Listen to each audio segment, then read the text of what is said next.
วดอกหนึ่งตึงใจไว้เพื่อบูชาแด่องค์พระศาสดาสัมมาสัมพุทธเจ้ามีความงามเงียบไม่เปรียบเทียบเขาเทียบเราใครมองไม่งามช่างเขาแต่เจ้าก็คือดอกบัวด้วยความสัตย์ซื่อยึดถือความดีเป็นหลักใครรักไม่รักก็ไม่จมปลักมองมัวเมื่อโผล่พ้นน้ำก็เห็นความงามในตัวไม่ยึดติดในตมชั่วขอเป็นดอกบัวดอกเดียวใครไม่มองว่าบัวงามเด่นแต่บัวก็เป็นดอกบัวทุกวันอย่างนี้ไม่อยากเด่นดังแต่มุ่งหวังในทางเด่นดีเกิดมาเพื่อสร้างบารมีถวายชีพนี้บูชาดอกบัวดอกน้อยเฝ้าคอยคนที่ใจบุญมาโอบเอื้อเกื้อกูลรู้ค่าของบุญเก็บบัวขึ้นมาเพื่อสร้างความดีและเสริมบารมีดังว่าใช้ดอกบัวนี้บูชาพระสัมมาสัมพุทธองค์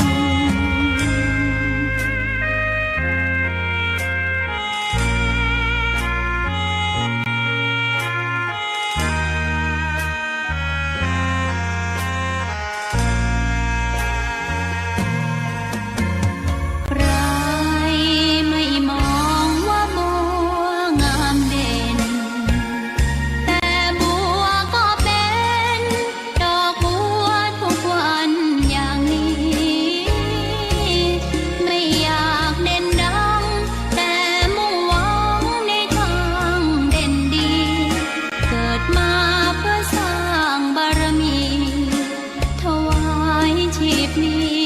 บูชาดอกบัวดอกน้อยเฝ้าคอยคนที่ใจบุญมาโอบเอื้อเกื้อกูลรู้ค่าของบุญเก็บบัวขึ้นมาเพื่อสร้างความดีและเสริมบารมีดังว่าใช้ดอกบัวนี้บูชาพระสัมมาสัมพุทธองค์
เกิดเป็นคนนั้นยากจริงนะเพราะพุทธศาสนายิ่งแสนยากเย็นคนไทยโชคดีที่สุดแล้วมีแก้วสามดวงงามเด่นมีวัดซึ่งเป็นนาบุญยิ่งใหญ่มีศาสนาพุทธประจำช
ยังมีชีวิตย่อมดีกว่ารอเขาอุทิศบุญให้อย่ามัวหลงเพลินเดินห่างวัดตัวอย่างชัดๆมีมากมายเข้าวัดตอนตายสายเกินแก้กรรมเข้าวัดยามเป็นผลบุญหนุนนำเข้าวัดยามเป็นจะได้เห็นแต่น้ำใจเข้าวัดยามตายจะได้เห็นแต่น้ำตา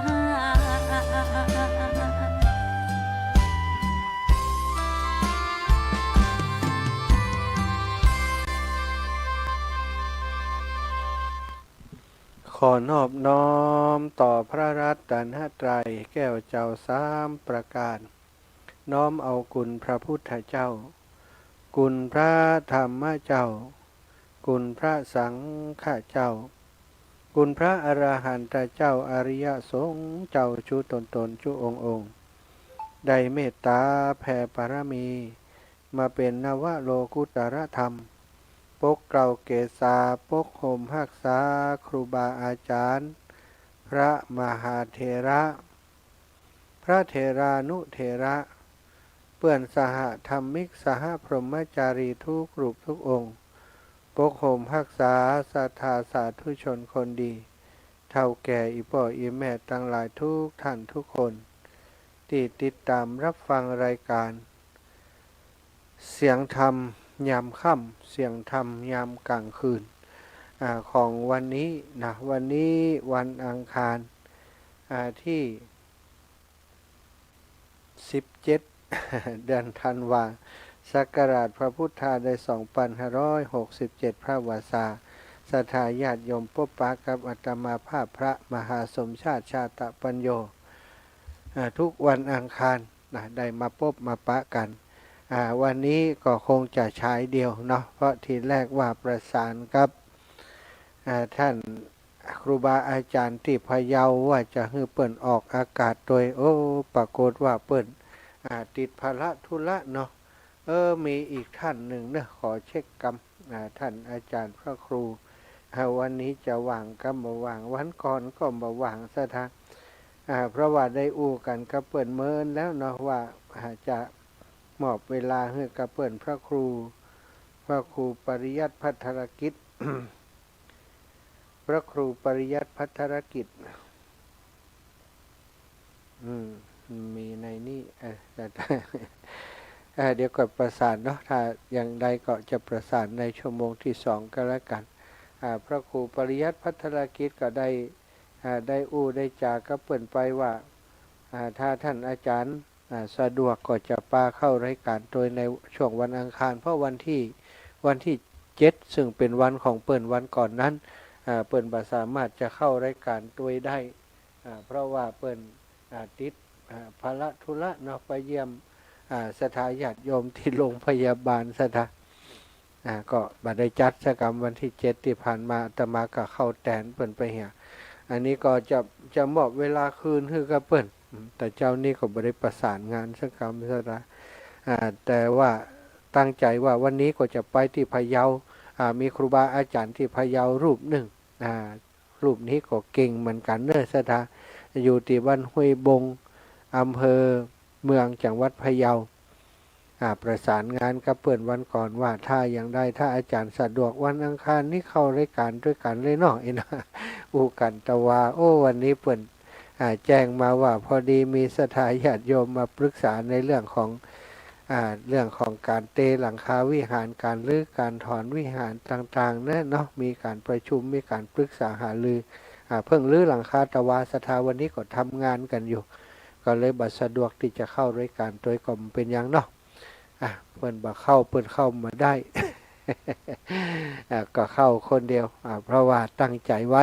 จะมอบเวลาแบ่งปันเวลาให้กับครูบาอาจารย์รูปอื่นๆเพิ่นได้มีโอกาสมาจัดรายการโดยเฮาพ่อง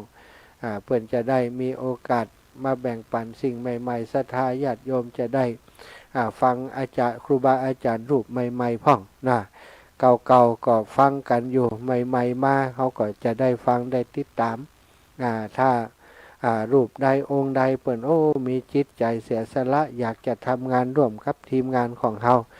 ก็จะจัดสรรแบ่งปันเวลาที่อาตมาได้รับเมตตาจากท่านอาจารย์พระครูอภิวัฒนวิกรมเพื่อมาดูแลรายการจัดรายการในวันอังคารเนาะก็บอกกับท่านอาจารย์แล้วว่าในวันอังคารผมจะแบ่งปันให้ครับครูบาอาจารย์รูปอื่นๆด้วยเนอะนะตัวผมนี่ก็มีรายการอยู่มาขนาดแค่แตนครูบาอาจารย์ก็เยอะแล้ว ถ้า2 ชั่วโมงเอาคนเดียวรวดนี้คนอื่นๆก็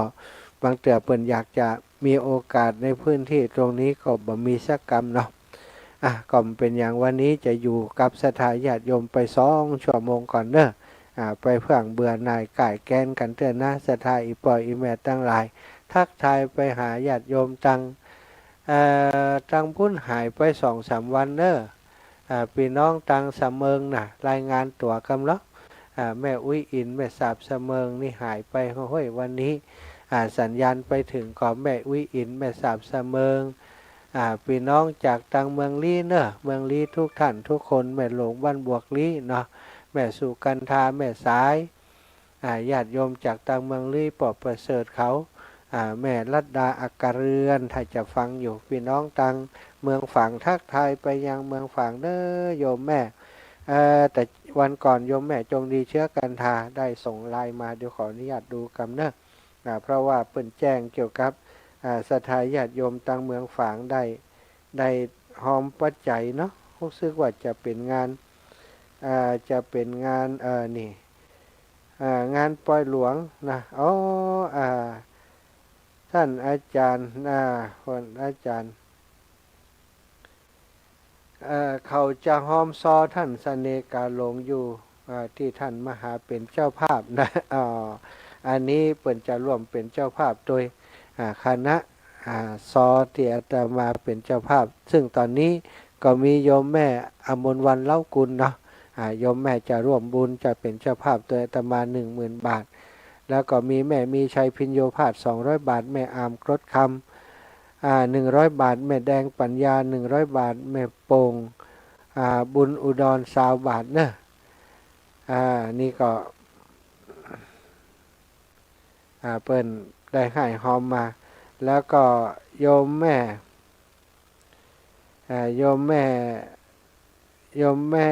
จงดีเชื้อกันทาถ้าจะมาเอวอยู่เนาะโยมแม่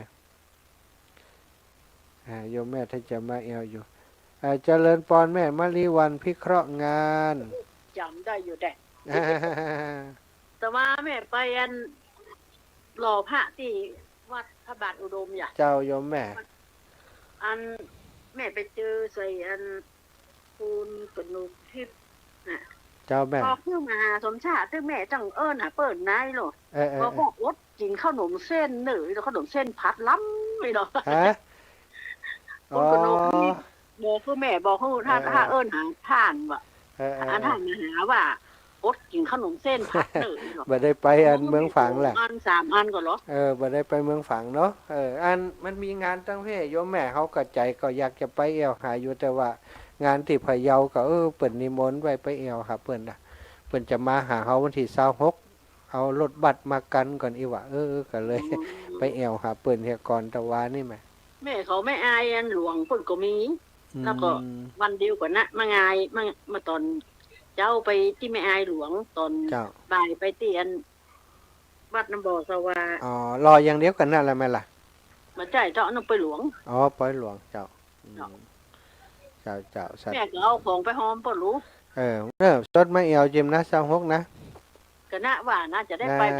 มาที่สมัครวันที่25นะที่26จะมาตันแห่ก้าตันก้าที่สมัครจบแล้วลูกไก่เลยแต่มาไก่อยู่อยากจะหันมวยแม่เขามาเจ้าไว้สาจังเจนชวนเจ้มาจิมเจ้าสาธุเจ้าพี่น้องตังแม่อายเนอะทักทายกันก่อนก็ขอบคุณนะขอแม่จงดีเชื่อกันทานิยมแม่ถ้าจะมาเอวหาตุลูกอยู่ วันที่26เนาะศรัทธาพี่น้องต่างเมืองน่านเต้เนอะเมืองแปะเมืองน่านเนาะต่างพะเยาตะวันนี้ไปแอวพะเยาบ้านห้วยบงเนอะตำบลแม่ปืมอำเภอเมืองจังหวัดพะเยาตะวันนี้ไปแอวพะเยากลับมาถึงปัวค่ำประมืดราชธาไปแอวหาญาติโยมเนาะโยมป่อเนตรธรรมขันธ์อันนี้เปิ่นเป็นแฟนรายการที่ขึ้นสีขาวของเขาเนี่ยเนาะก็ตีตามเตี่ยตมาจัดรายการมาเมินนานแล้ววันเข้าก่อนที่เขามีงานอันดำหัวครูบาอาจารย์เนาะโยมปอนเนตก็มาช่วยงานมานอนตัวอยู่ 2-3 รอบซะท่าเป็น10 วันก็มาทำงานอยู่ด้วยกันนี่ปอนเนตแล้วพอดีอันติวัดของเปิ้นเนี่ยมีการนั้นจะแปลงวิหารใหม่ตะวานี่เปิ้นลื้อเปิ้นถอนเปิ้นเตหลังคาอาตมาก็เอาโรงทานไปช่วยเปิ้นวันที่26นี่เปิ้นจะมาแอวหารถบัสกัน1แล้วก็รถตู้แหมกัน2กันว่าตอนนี้รถแบบปอศรัทธาจะมาหลายเนาะก็หวังว่าจะพบปะกันเด้อพี่น้องพะเยาพี่น้องเมืองน่านก็มาแอวพ่องก็ได้เนาะโยมป่อประเสริฐเขานะ อยากจะหันอีป่อมาแอวตังอันลำปางพ่องรัศธาก่อนที่จะอุจาสนทนาเรื่องอื่นแล้วก็จะรับสายสถานในช่วงปลายชั่วโมงวันนี้ก็ขอนำเกร็ดชีวิตเนาะเรื่องราวดีๆมาฝากมาแบ่งปันครับศรัทธาญาติโยมเนาะตอนนี้ยังบ่รับสายเตือนเด้อโยมแม่เดี๋ยวก่อยโทรมาเด้อแม่ตอนนี้ยังบ่รับสายเตือนเนาะไผที่โทรมาตอนนี้ยังบ่รับสายเตือนเด้อก็เดี๋ยวค่อยว่ากันถ้า20:45นะ50 นาที45หรือว่า50 นาทีถ้าเปิดสายก็โทรมาเนอะเอาสาระธรรมมาสนทนาอุจาแบ่งปันกันก่อนวันนี้จะเอาเรื่องคนขี้โคตร กับคนมีเมตตามาจากให้ศรัทธาญาติโยมได้ฟังคนขี้โคตรนี่รู้จักก่อ คนขี้โคตรคนขี้มิ่งน่าศรัทธาญาติโยมคนขี้โคตรนี่ติบ้านอาตมาเนี่ยมีคนหนึ่งอันนี้คนเปิ้นเป็นคนที่ใจอย่างก็ใจหินอีกอะจ้ะนะเปิ้นว่าใจหินใจมันความอดทนน้อยน่ะเนาะความหมายก็คือใจความอดทนน้อยเขาได้ป่อคนนี้เนี่ยเปิ้นขี้มิ่งขี้โคตรซะทักสมัยก่อนนี่อันเวลากินเหล้าด้วยกันอีกกินเหล้าด้วยเปื่อนเป็นครูเนาะเปื่อนเป็นครูเปื่อนด้วยกันสมัยก่อนกินเหล้าด้วยกันถ้าอุ้มทุกหัวก็ลูกตีกันนะวะ มีพอเปื่อนนั้นเปื่อนเกษียณเนาะเปื่อนเกษียณแล้วก็มาอยู่บ้านอันเมียก็จวนเลี้ยงหมูอีกจวนเลี้ยงหมูจวนเลี้ยงหมูก็แปลงคอกหมูก่อนจะเอาหมูน้อยมาใส่เปื่อนแปลงคอกหมูอยู่ปื้นเฮียนหั่นล่ะบ้านเปิ้นเนี่ยอยู่ติดถนนซะทะแปลงคอกหมูป๊อกหันคนเปิ้นไก่มาปอกโหย่างแปลงคอกหมู แปลงคอกหมูป๊อกคนนั้นถามให้ว่าโอ้จดอันเอาค้อนตอกอันตะปูลุดไปถูกมือโอ้ยเนาะโอ้ยตายละแม่มันมาช่วยจิมล่ะนึกว่ามาช่วยอันตีอันโดนบุบมือมาช่วยตอบเขามุนีกรรมขึ้นก็ลองถามก็ลองนี่ถามอย่างปะล่ำปะเหลือนี่ โคตรเกลียดเพิ่นถามนั่นนะไปตรงไปยะนากะไปยะนาไปตรงยะนาสมัยก่อนหน้าบ้านเฮานี่เปิ้นอันบัดได้ฉีดยาฆ่ายาอย่างเนาะสัตว์อย่างต่างๆมันก็มีเยอะม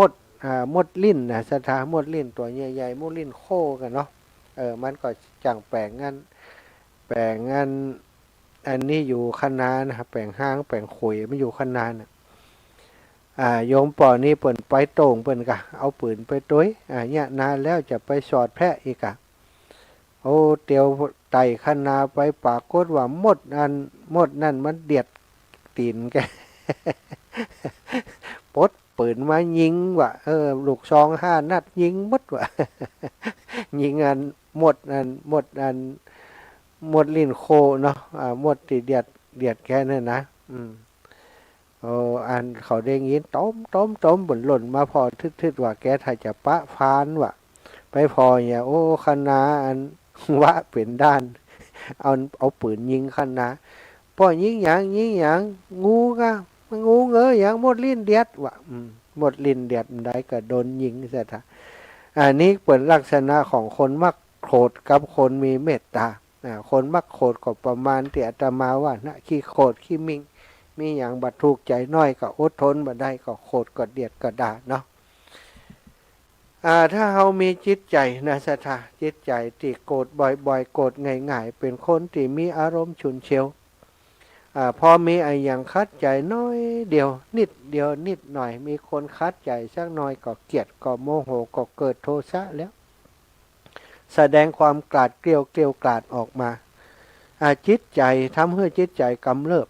อยู่เสมอสถาถ้าคนเฮาถ้า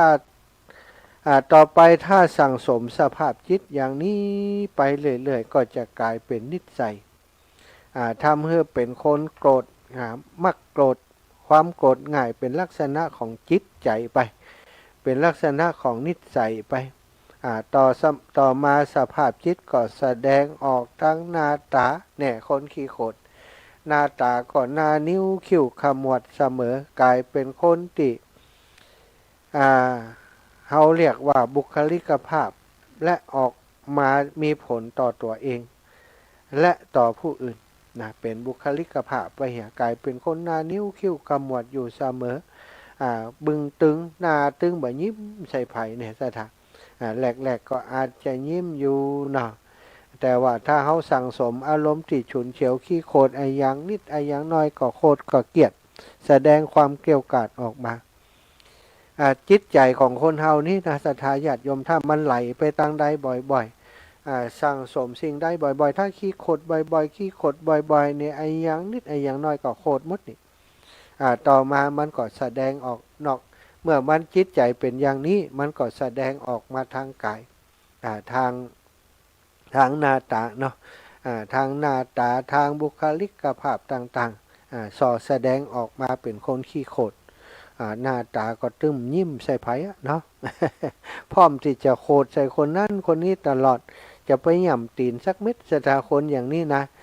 เวลาอู้กับคนอื่นเนี่ยเวลาเล่นเปิ่นเนี่ยบางคนเนี่ยเปิ่นเล่นเปิ่นนี่เล่นได้เวลาเปิ่นเล่นตัวนี่โกรธลักษณะอย่างนี้ก็คือลักษณะของคนที่มีนิสัยขี้โกรธขี้เกียจหน้านิ้วคิ้วขมวดตลอดเขาก็ถ้าคนที่พบหันก็บ่อยากจะคบบ่อยากจะอู้จาด้วยส่วนใหญ่ก็อยากจะหลีกเลี่ยงไปไกลๆกว่าจะเกิดเรื่องอย่างทำนองนี้แล้วก็กลับมามีผลต่อชีวิตของคนขี้โกรธนั่นเองซะท่าเมื่อไผบ่อยากคบหาต่างๆเนาะเมื่อคนบ่อยากคบหาเจริญพรลูกตุ๊ปอวันหูกันพระอาจารย์บอกว่านิมนต์ตุ๊ปอไปแตนเนอร์น้องเธอโทรบอกตุ๊ปอก็แรงคิดตุ๊ปอให้แบนหมดเจ้าลูกเจ้าที่ว่าบ้านปักกล้วยปักกล้วยปักตาลนั่นนะมาจากที่วัดหัวฝายเนาะตุ๊ปอเนาะเจ้าลูกเจ้าตุ๊ปอไอ้วันที่26เจ้าตุ๊ปอเฮือนัดเอาเครื่องเสียงซอยแล้วก็พระอาจารย์ว่าเครื่องเสียงพี่ดีด้วยนะเจ้าถึง2อย่างนะลูกเพราะมันอยู่ตั้งนานเจ้าแล้วก็เดี๋ยวน้องจะลองส่งไปให้ตุ๊ปอพอว่าที่พระอาจารย์บอกกำหนดการน้องมีประมาณนั้นที่ไหนเดี๋ยวน้องจะได้ทำไปอันนั้นเจ้าได้ประชาพันธ์เจ้าที่น้องจุดเจ้าได้หน่อยหรือว่าพระตุ๊ปอจะจุดอาจจะเติมอะไรอย่างแล้วเดี๋ยวน้องจะได้ไปถ่ายรูปแล้วก็จะได้ทำไปเจ้า4 ทุ่มเพิ่นเนอะปออกรายการเพิ่นนะเจ้าตุ๊ปอเจ้าสาธุลูกเจ้านี่ก็ขั้นรายการเนอะตะกี้ถึงไหนถึงคนขี้โกรธขี้เกียจเนาะเมื่อเขาเป็นคนขี้โกรธภัยก็บ่อยากคบซะนะมันก็มีผลต่อชีวิตเขาถ้าเป็นคนที่ทำการทำงานเป็นหัวหน้างานลูกน้องก็บ่อยากเข้าใกล้เป็นเปื้อนร่วมงานคนก็บ่อยากจะส่งสิงอยากจะทำงานโดยเพราะว่าอยู่โดยแล้วมันมีแต่เครียดมีแต่บ่มีความสุขเนาะขี้โกรธขี้เกียจไผก็บ่อยากจะอยู่ใกล้รวมความว่าเรื่อง ก็ดำเนินการไปในลักษณะที่เรียกว่าจากความคิดจิตใจก็จะออกมาเป็นลักษณะนิสัยเป็นบุคลิกภาพแล้วก็เป็นวิถีชีวิตของคนคนนั้นและนิสัยอย่างนี้หรือมีแนวโน้มเอียงอย่างนี้ก็ชักจูงตัวของเขาเองชวนให้ไปพบกับประสบการณ์ต่างๆและสถานการณ์ที่ทำให้เกิดเรื่องต่างๆนั้นขึ้นมาได้ส่วนในทางตรงกันข้ามคนที่มีจิตเมตตาศรัทธายิ้มแย้มแจ่มใสคิดนึกเรื่องดีๆอยู่เสมอเวลาพบอย่างจิตใจก็มองแต่ในทางที่แง่ดีมองโลกในแง่ดีสบายใจยิ้มแย้มเป็นคนมีเสน่ห์น่าฮักน่าชมชวนให้คนคบหาทั้งหมดนั้นก็ออกมาเป็นผลต่อวิถีชีวิตของเขาต่อไปตัวนี่เป็นเรื่องของการสั่งสมซะนะคนเฮามันมีสองอย่างเนาะสองอย่างนะนิสัยของคนเฮาถ้าคนมักคนขี้โขดขี้เกียจไผก็บ่อยากจะคบหาไผก็บ่อยากจะอยู่ใกล้ส่วนคนที่มีเมตตาคนที่จิตใจดีงามถึงจะเป็นคนทุกข์คนจนก็ตามถึงจะเป็นคนเศรษฐีราชามหากษัตริย์ถ้าขี้โขดขี้เกียจเห็นแล้วก็ความมีเสน่ห์ในตัวก็จะหายไปไผก็บ่อยากจะอยู่ใกล้แต่ถ้าเป็นคนที่มีจิตใจดีงามอบอ้อมอารีอู้จามีเปิ้นอู้จายังก็อ่อนน้อมถ่อมตัวมีความอ่อนน้อมถ่อมตัวมีกิริยาวาจาอย่างที่อ่อนโยนกำอู้กำจาเป็นปิยวาจากำอู้กำจาบ่ากระโชกโหกหากเกลี้ยวขาดใจคนนั้นคนนี้ศรัทธาเนาะไผก็อยากจะอยู่ใกล้วิถีชีวิตของคนที่มีจิตประกอบไปโดยเมตตาย่อมจะมีแต่มิตรมีคนที่เป็นมิตรมีคนที่อยากจะเข้าหาอยากจะเข้าใกล้มีกิจกรรมมีการงานยังก็จะมีคนมาช่วยเหลือเติมคนก็จะชื่นชมยินดี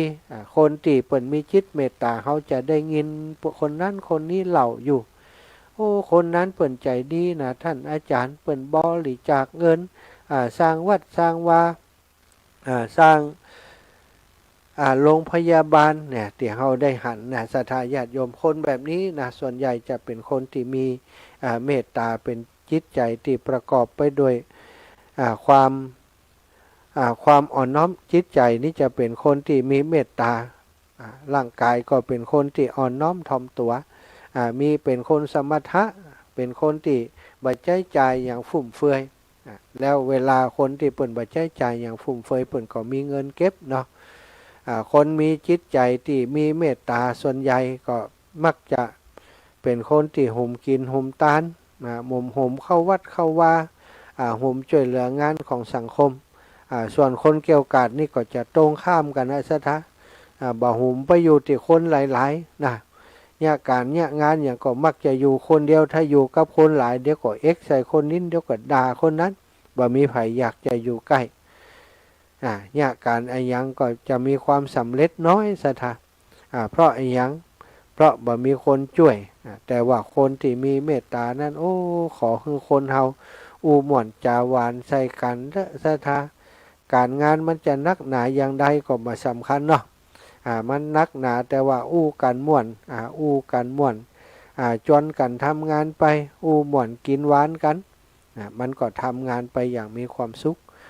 ชาวพุทธของเฮาปัจจุบันนี้ศรัทธาญาติโยมปัญหาต่างๆจากต่างศาสนาก็ดีจากศาสนาเดียวกันก็ดีมีนักหนามากมายเขาจะต้องอาศัยคนที่มีเมตตาคนที่ใจเย็นเนี่ยศรัทธาคนเฒ่าคนแก่ก็ดีพระสงฆ์องค์สังฆเจ้าก็ดีต้องมีเมตตาจิตต่อกันมีอันยังช่วยกันแก้กันไขเรื่องของศาสนาเรื่องของชาวพุทธของเฮาจะไปกึดว่ากาดตู้เจ้านะจะมาแก้ปัญหาให้เฮาได้เปิ่นจึงบอกว่าศาสนาจะรุ่งเรืองก็อยู่ที่พุทธบริษัทสี่มีการศึกษาห้ำเฮียนน้ำธรรมคำสั่งสอนนำมาประพฤตินำมาปฏิบัติมีปัญหาเกิดขึ้นในสังคมสงฆ์ก็ดีในสังคมพุทธศาสนิกชนต่างๆมีข้อขัดแย้งอย่างเกิดขึ้น ก็ต้องอาศัยคนมีปัญญานักคิดนักเขียนคนที่เป็นบัณฑิตทางศาสนาทั้งหลายมาช่วยกันคลี่คลายบ่ได้บอกว่าโอ้พระสงฆ์จะต้องคลี่คลายแต่เพียงลำพังเรื่องราวต่างๆที่เกิดขึ้นในสังคมของพระสงฆ์ปัจจุบันนี้ก็บางเรื่องก็เป็นเรื่องภายในบางเรื่องก็เป็นเรื่องที่ถูกใส่ความจากภายนอกมาศรัทธาอีป่ออีแม่ทั้งหลายจะไปฝังเกลียวกาดจะไปฝังด่ากับพระสงฆ์องค์สังฆเจ้าบางครั้งบางทีกลุ่มผู้ปรารถนาดีจากภายนอกมาสร้างสถานการณ์มาทำอย่างนู้นอย่างนี้เนาะอย่างถึงวันนี้คลิปอย่างต่างๆที่ออกมาศรัทธาก็นำเสนอแต่ข่าวสารที่มันบ่ค่อยดีต่อวงการพระสงฆ์องค์สังฆเจ้าส่วนพระดีๆนี่บ่ค่อยมีไผ่ที่เปิ้นเอาไปลงต่อใดถ้าจะลงก็คือลงแต่ในเรื่องที่มันเสียหายเนาะคนที่เสพข่าวในเรื่องเสียหายโอ้บางคนหันตู้เจ้าไปบิณฑบาตก็ด่าก็มีเนอะต่างประเทศนี่บางที่บางแห่งถึงกับทุบกับตีพระสงฆ์องค์สังฆเจ้าที่ไปบิณฑบาตเพราะได้ฟังข่าวสารว่าบางที่บางแห่งบิณฑบาตแล้วทำอย่างนู้นอย่างนี้เนาะมันก็มีปัญหาหลายอย่างหลายประการช่วยกันพอก้อยดูแลศาสนาของเฮาอู้ถึงเรื่องของคนขี้โขดกับคนมีเมตตาชดมาหาเรื่องของพระสงฆ์องค์สังฆเจ้าและศาสนาก็ฝากไว้กับศรัทธาญาติโยมถ้าเฮาเป็นคนที่มีเมตตาก็จะมองหันปัญหาต่างๆแล้วก็หาวิธีแก้ปัญหาต่างๆได้ด้วยกันเนาะแต่ถ้าเฮาบ่เป็นคนที่บ่ใส่ใจบ่สนใจอะไรอย่างนะก็คงจะบ่หันความสำคัญเนาะของสิ่งหมู่นี้วันนี้นะศรัทธาญาติโยมก็ขอประกาศประชาสัมพันธ์ให้กับครูบาอาจารย์ที่จังหวัดพะเยาเนาะที่บ้านห้วยบงเปิ้นที่แรกว่าจะนิมนต์ท่านอาจารย์เปิ้นมาเข้ารายการตัวแต่ว่าท่านอาจารย์วันนี้เปิ้นประชุมคณะทำงานคณะกรรมการของวัดห้วยบงเรื่องของโครงการที่จะการทำงานที่รื้อถอนวิหารตอนนี้เนาะเตหลังคาแล้ววันก่อนที่อาตมาไปเพิ่นก็รื้อหลังคาเตหลังคากันโอ้ช่วยกันมีความสมัครสมานสามัคคีกันดีมากศรัทธาบ้านนั้นเปิ่นมีรถดำน้อยกันหลายศรัทธาการรถดำนี่สัก30กันกว่ากันหันจะได้เนาะเอามาช่วยกันรื้อหลังคาใส่รถดำแล้วก็เอาไปเรียงเก็บไว้เป็นระเบียบเรียบร้อยเพราะเปิ่นบอกว่าอาจจะต้องนำมาใช้ในการสร้างวิหารสร้างอย่างต่อไปเพราะอันกระเบื้องที่เอาไปเก็บนั้นก็ยังมีสภาพที่ดีอยู่ว่านะก็เอาไปเก็บกันหันเปิ่นทำงานแต่ว่าคนประมาณ100-200 คนเพื่อนศรัทธาอาตมาภาพและคณะศรัทธาจากลำปางก็ได้เอาโรงทานไปช่วยเปิ่นเนาะเอาโรงทานก๋วยเตี๋ยวไปช่วยเปิ่นปัดทอดก๋วยเตี๋ยวเกือบจะ30 กิโลศรัทธาเส้นนะเส้นซื้อ 2-3 รอบเนาะซื้อรอบหลังนี่มดกับมดหมูเอาไป20 กิโลเตียวไปซื้อแหม2 รอบ อันคนนักศรัทธาญาติโยมอาหารโรงทานอื่นๆเพิ่นก็มีก๋วยเตี๋ยวลำปางถ้าจะลำดีเนาะยังบ่ได้จ่ายตังค์ทำเดียวนี่ก๋วยเตี๋ยวของโยมน้องติ๊กนะแต่ว่ามาถึงวัดก็พอดีหีบจัดรายการเพิ่นก็มาส่งนี่แล้วเพิ่นก็หีบกลับออกไปก็บ่ได้จ่ายค่าก๋วยเตี๋ยวกำเตื้อได้เอาก๋วยเตี๋ยวไปร่วมลงทานเพิ่นโอ้คนเพิ่นก็กินดีกินลำดีใจก๋วยเตี๋ยวมดแซ่บมดซอยเนาะตึงเส้นกับมดตึงลูกจิ้นกับมดขอบคุณเจ้าภาพลูกจิ้นแล้วก็เส้นก๋วยเตี๋ยวตัวน้องโยมน้องบุญที่ลาโยธาบ้านหนองยางเป็นเจ้าภาพเส้นแล้วก็เป็นเจ้าภาพลูกจิ้นเนาะลูกจิ้น20 กิโลเส้น20 กิโลก็ขอบคุณเนอะโยมน้องบุญที่ลาโยธาพี่น้องบ้านห้วยบงเปิ่นกำลังแปลงกำลังรื้อกำลังถอนวิหารเนาะจะแปลงใหม่เพราะว่านั่นก็สร้างมาเมินตั้งโครงสร้างตั้งลุ่มมันบ่เหมือนโครงสร้างสมัยก่อนบ่ได้เหมือนโครงสร้างปัจจุบันเนาะศรัทธาเปิ่นจะเทฐานรอฐานรอคานอย่างแน่นแต่สมัยก่อนอาจจะบ่ถึง บัดถึง100%ประมาณสัก70-80%เปิ่นก็เลยจำเป็นจะต้องทำใหม่เพราะบางส่วนมันแตกมันร้าวไปละชาวบ้านก็หันดีหันชอบหันดีหันงามกับท่านพระครูอาจารย์ก็ทำการรื้อถอนตอนนี้ก็กำลังประชุมกันเรื่องกำหนดการรื้อถอนนัดวันว่าจะทำอันนั้นวันใดเนาะวางแผนกันก็เลยบ่ได้เข้ารายการตัวส่วนตั้งหน้าเปิ่นจะสร้างจะแปลงอย่างใดนั้นถ้าเปิ่นมีข่าวสารข้อมูลข่าวสารให้ประชาสัมพันธ์ก็จะประชาสัมพันธ์ให้กับเปิ่นในบ้านห้วยบงนี้มีคนฟังรายการอยู่เยอะเลยสถาแต่ว่านี้ไปช่วยการช่วยงานเปิ่นอีปออีแม่ที่เปิ่นฟังรายการเข้ามาหามามาจากกันนักกันหลายเกือบ 4-50 คนเนาะก็ดีใจว่าในหมู่บ้านหนึ่งเนี่ยฟัง 4-50 คนนี่ถ้าสัก4-5 จังหวัดอย่างของเฮาออกอากาศไปบ่เดียวนี่เนาะหมู่บ้านละ 4-50 คนมันกี่หมู่บ้านที่ฟัง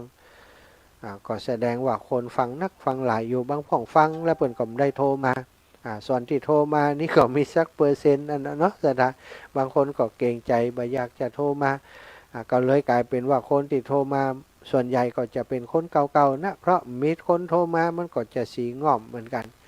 ก็อยากให้คนใหม่ๆได้โทรมาพ่องแต่คนเก่าๆเปิ่นก็ถ้าหารคนใหม่เปิ่นบ่โทรมาเปิ่นก็จำเป็นต้องโทรมาเพื่อจะให้กำลังใจครูบาอาจารย์ที่เปิ่นจัดรายการเนาะถ้าคนใหม่เนอะ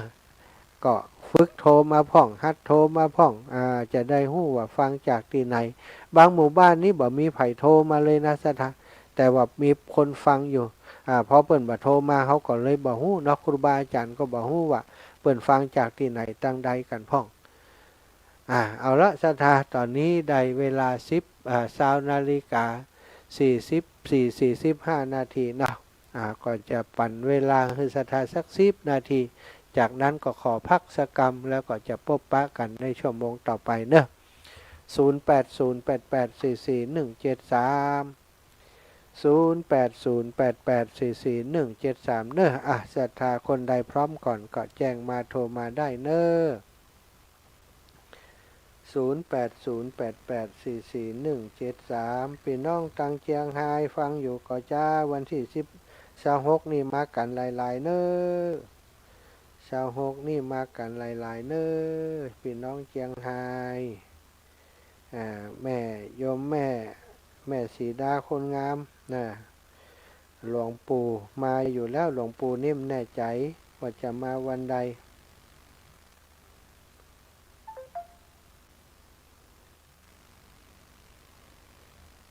มาแล้ว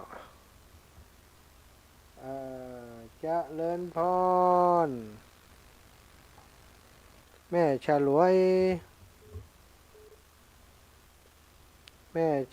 ยบำเพ็ญบ้านร่องนอด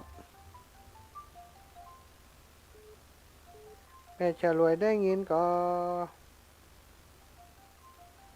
แม่ฉลวย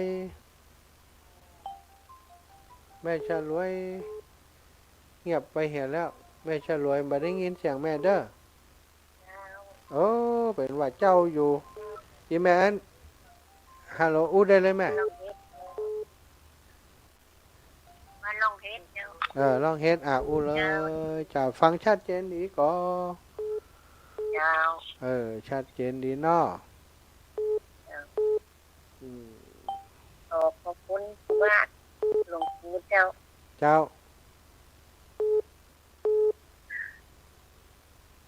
อาจารย์ขอปฏิทินนี่นะขอปฏิทินชื่อปฏิทินเดี๋ยวอีแม่นฟังรายการที่หลวงปู่จัดก็เจ้าโทรหาหลวงปู่เลยเนอะหลวงปู่เป็นเจ้าภาพก้านแล้วฮะก้านเลยกะโอเคเดี๋ยวค่อยว่ากันเนอะถ้ามันได้ก่อนตอนนี้เฮายังบ่ได้ครับจ้ามันที่26นี่จ้ะหน้ากาก26เพิ่นมานี่น่ะมาเอาเนอะก็หน้ากากอีแม่ก็มาเอานี่กะส่งมาเพจบ่ได้จ้ะไปส่งแป้งก็ส่งเป็น50พุ่นปฏิทิน40ส่ง50มาเอาเด้อ50กับ50 มาอ้าวสาธุสาธุเดี๋ยวก่อนถ้ามันใดมานี่ก่อนวันหลังก็โทรเรื่องปฏิทินเนอะสาธุเจริญปอนโยมแม่ซอให้ฟังสักบทเหรอเจ้าขอกราบไหว้สาฟังอยู่เนอะโซเรื่องอันแสงนิดหน่อยหนึ่งถ้าพิษหนักจะได้ขอเอาไฟเจียมเนอะเอาเลยพระมหาทรงชาติแม่ขอกราบไหว้สาเป็นขวัญใจศรัทธาหลายเมืองหลายบ้านมีความเรื่องความเป็นมาต้านมีนักล้ำความหูหลอบนานเรื่องการบรรยายได้ฟังธรรมะแล้วทุกบ้านใจแต่บ้านเชียงหายเชียงใหม่เที่ยวกวางแก้วละปุนลำปางทุกกันเศร้าได้ฟังธรรมะแล้วหายโง่โกรธลงการออกเดินทุดงหลายเมืองหลายบ้านโปรดชาติโปรดชาติโปรดคนดินรนบอกการช่วยวัดช่วยบ้านช่วยแถวโรงเรียนขยันอดทนผู้ใดไปเสี่ยงเป็นคนเป็นตนที่ภาคเพียรน้ำใสใจกว้างขอมือบุญกินบุญตานปกงำตานไว้ความดีมีนักผลงานมีหลายเก็บมาบรรยายเจ้าใดบาเสียงตัวของสายพินแม่ใบนาเกียงเก็บแต่งบ่อเสียงยังมีมากมายน้ำท่วมน้ำปัดวัดบ้านเสียหายการก่อได้ไปช่วยเหลือ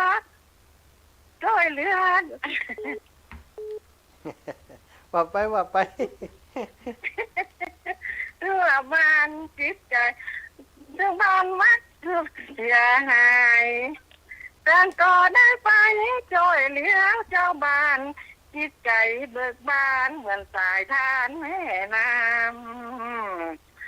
อันสุดท้ายนี้จะเอาปอนมาขายขอให้อยู่สุขสบายต่อไปตั้งนาสุขภาพร่างกายอย่าเหนื่อยเมื่อยล้าคือแข็งอย่างมาคือกาอย่างลมคิดหวังอย่างไว้คือว่าอะไรคือสมประสงค์ขอวัดวางลงข้าวซอของข้าขออนุโมทนาสาธุเจ้ามันแจงไว้มันบ่ได้ข้องเจ้าให้ย่ำได้ทองกันเตือนเนาะได้เรียบดีก็สาธุเจ้าเก็บไว้จิมนะเจ้าสาธุเจ้า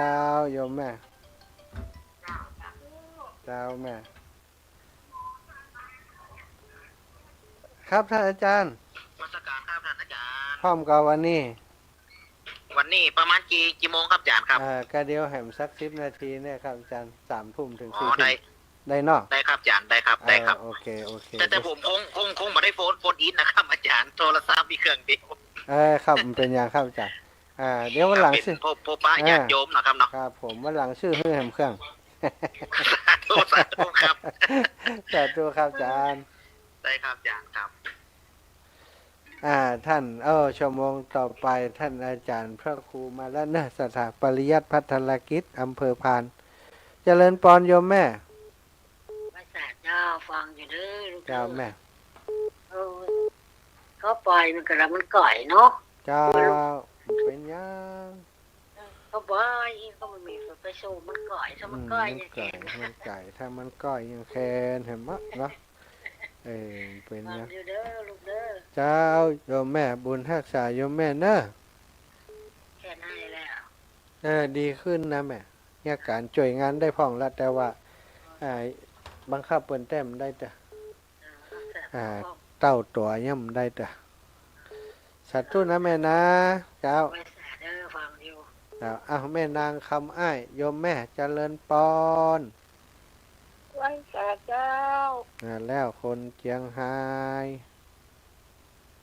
เนี่ยจะร่วมป่วยหลวงเนี่ยร่วมกันเป็นยังวะก็น่าจะร่วมป่วยหลวง300ได้กะยินดีกะยินดีกะก็น่ากะก็น่ากะหอมป่วยหลวง300หอมป่วยหลวงแล้วก็ร่วมยังเหรอร่วมโรงทานแห่ง100โรงทานแห่ง100ซอเหรอเอากำเอาชออยู่รวมกำรวมซอแห่ง100เนาะเจ้าได้เลยซอ100เป็น3 4 5แล้วเนาะเจ้าแม่เจ้าเป็น5แล้วเนี่ยใส่ซองไว้หันแล้วเจ้า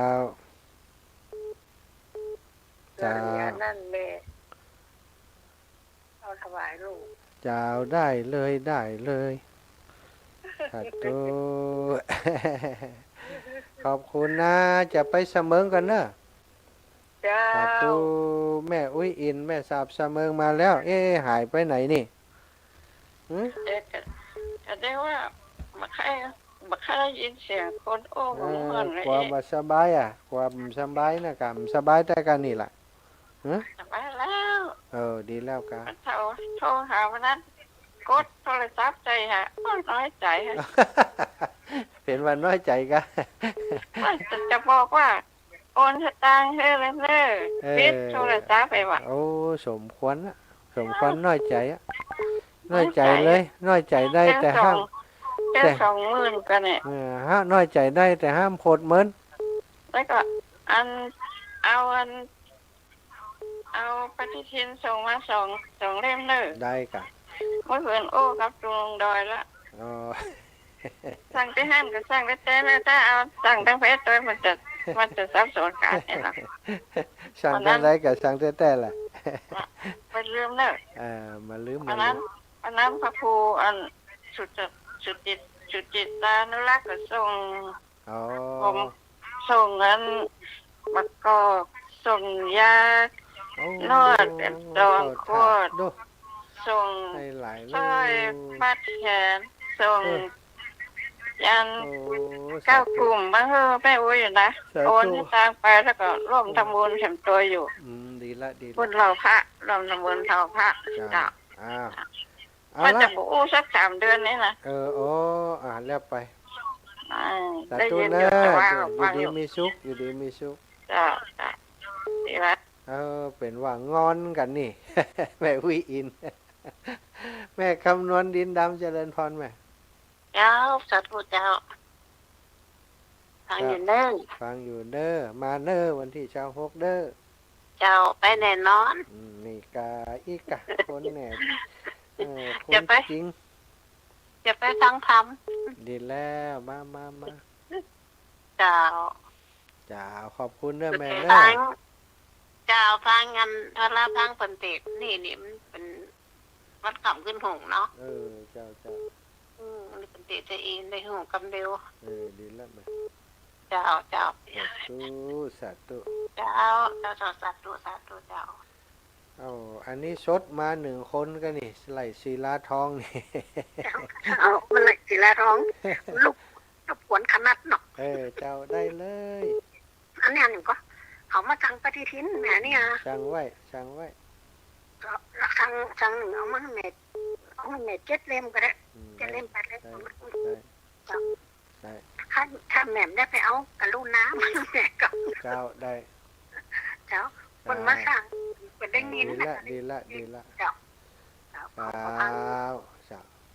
สัตว์เน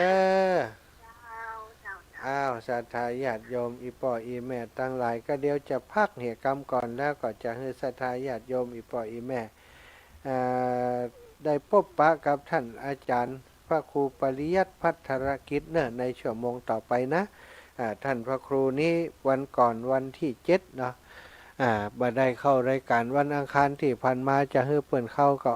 เปิ่นขอดติดแถมวันนี้เอาละว่างละเนาะ ประสานเปิ้นจ้าไปหน่อยแต่ว่าท่านอาจารย์โทรกลับมาตะกี้ว่าพร้อมแล้วเดี๋ยวจะได้ออกรายการพบปะกับศรัทธาญาติโยมต่อไปเนอะช่วงนี้ก็ฟังเพลงรายการไปสักเพลง2เพลงก่อน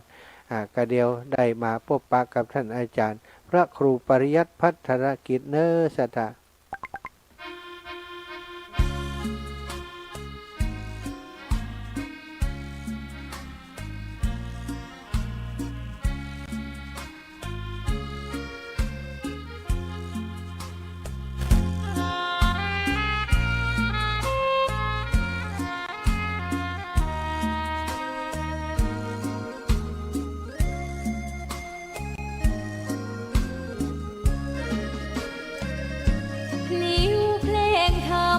ถูกถ้อยคำเข้าถึงจิตใจฟังรายการวิทยุเสียงใสส่งถึงใจไปสู่ปลายนาสารธรรมน้อมนำองค์พระศาสดาบอกผู้คนทั่วลาหันมาเข้าวัดฟังธรรมคลื่นเสียงนี้เป็นคลื่นธรรมะจากใจส่งถึงบ้านไกลบ้านไกลฟังได้สุขใจล้ำยามดึกดื่นค่ำคืนมีงานต้องทำเป็นคลื่นสารธรรมเน้นย้ำธรรมะเพื่อนใจเสียงคลื่นธรรมบอกหลักธรรมให้คลายความเหงาฟังเสียงธรรมะเบาเบาบอกเล่าถึงคนบ้านไกลสื่อธรรมะบอกลดละละวางด้วยใจสื่อไปถึงสวงในเข้าใจหลักธรรมหลักดีพลิ้วเพลงธรรมผูกสัมพันธ์จิตใจร่าเริงฟังสาระธรรมะบันเทิงรื่นเริงในชีวิตยามวันว่างเดินทางไปเยี่ยมสถานีนัดพบกันน้องพี่วันนี้วันดีวันเสาร์สวดมนต์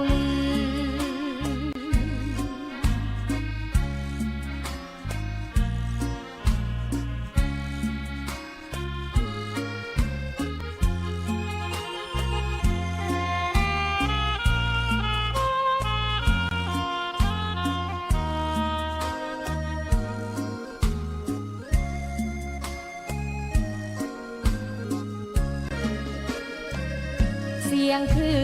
นธรรมบอกหลักธรรมให้คลายความเหงาฟังเสียงธรรมะเบาเบาบอกเล่าถึงคนบ้านไกลสื่อธรรมะบอกลดละละวางด้วยใจสื่อไปถึงสวงในเข้าใจหลักธรรมหลักดีธรรมผูกสัมพันธ์จิตใจร่าเริงฟังสาระธรรมะบันเทิงรื่นเริงในชีวิตยามวันว่างเดินทางไปเยี่ยมสถานีนัดพบกันน้องพี่วันนี้วันดีวันเสาร์สวดมนต์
ขอบคุณทุกคนทุกท่านที่ติดตามรับฟังรายการสารธรรมยามค่ำคืนวันนี้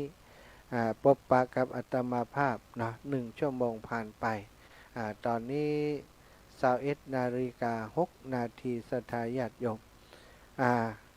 วันที่7ที่ผ่านมาเนาะท่านอาจารย์พระครูปริยัติภัทรกิจ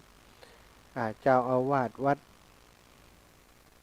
สันละครอำเภอพานจังหวัดเชียงราย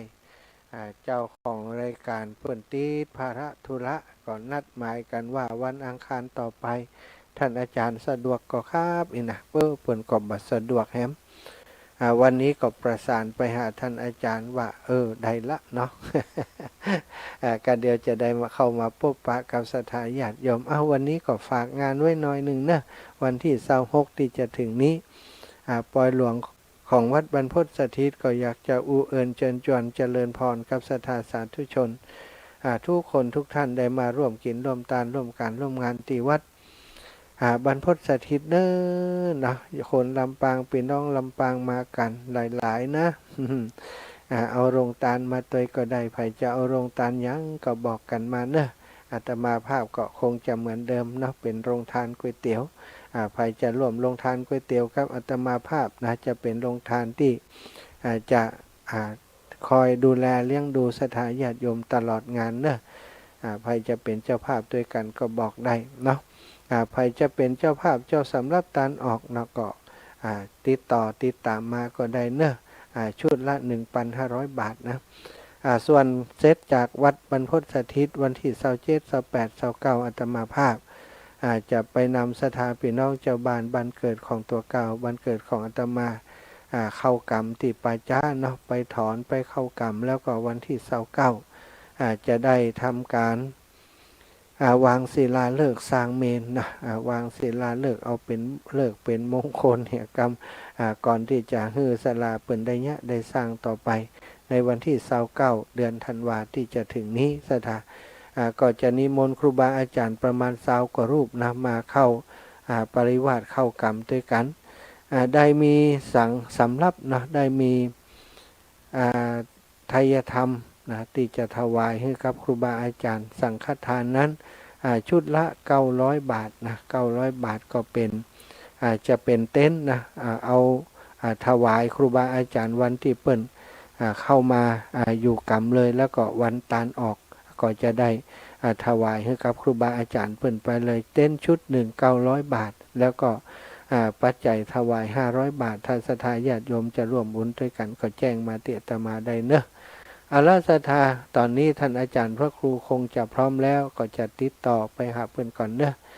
ถ้าเปิ้นพร้อมก็จะได้มาพบปะกับศรัทธาญาติโยมต่อไป ท่านพระครูปริยัติภัทรกิจ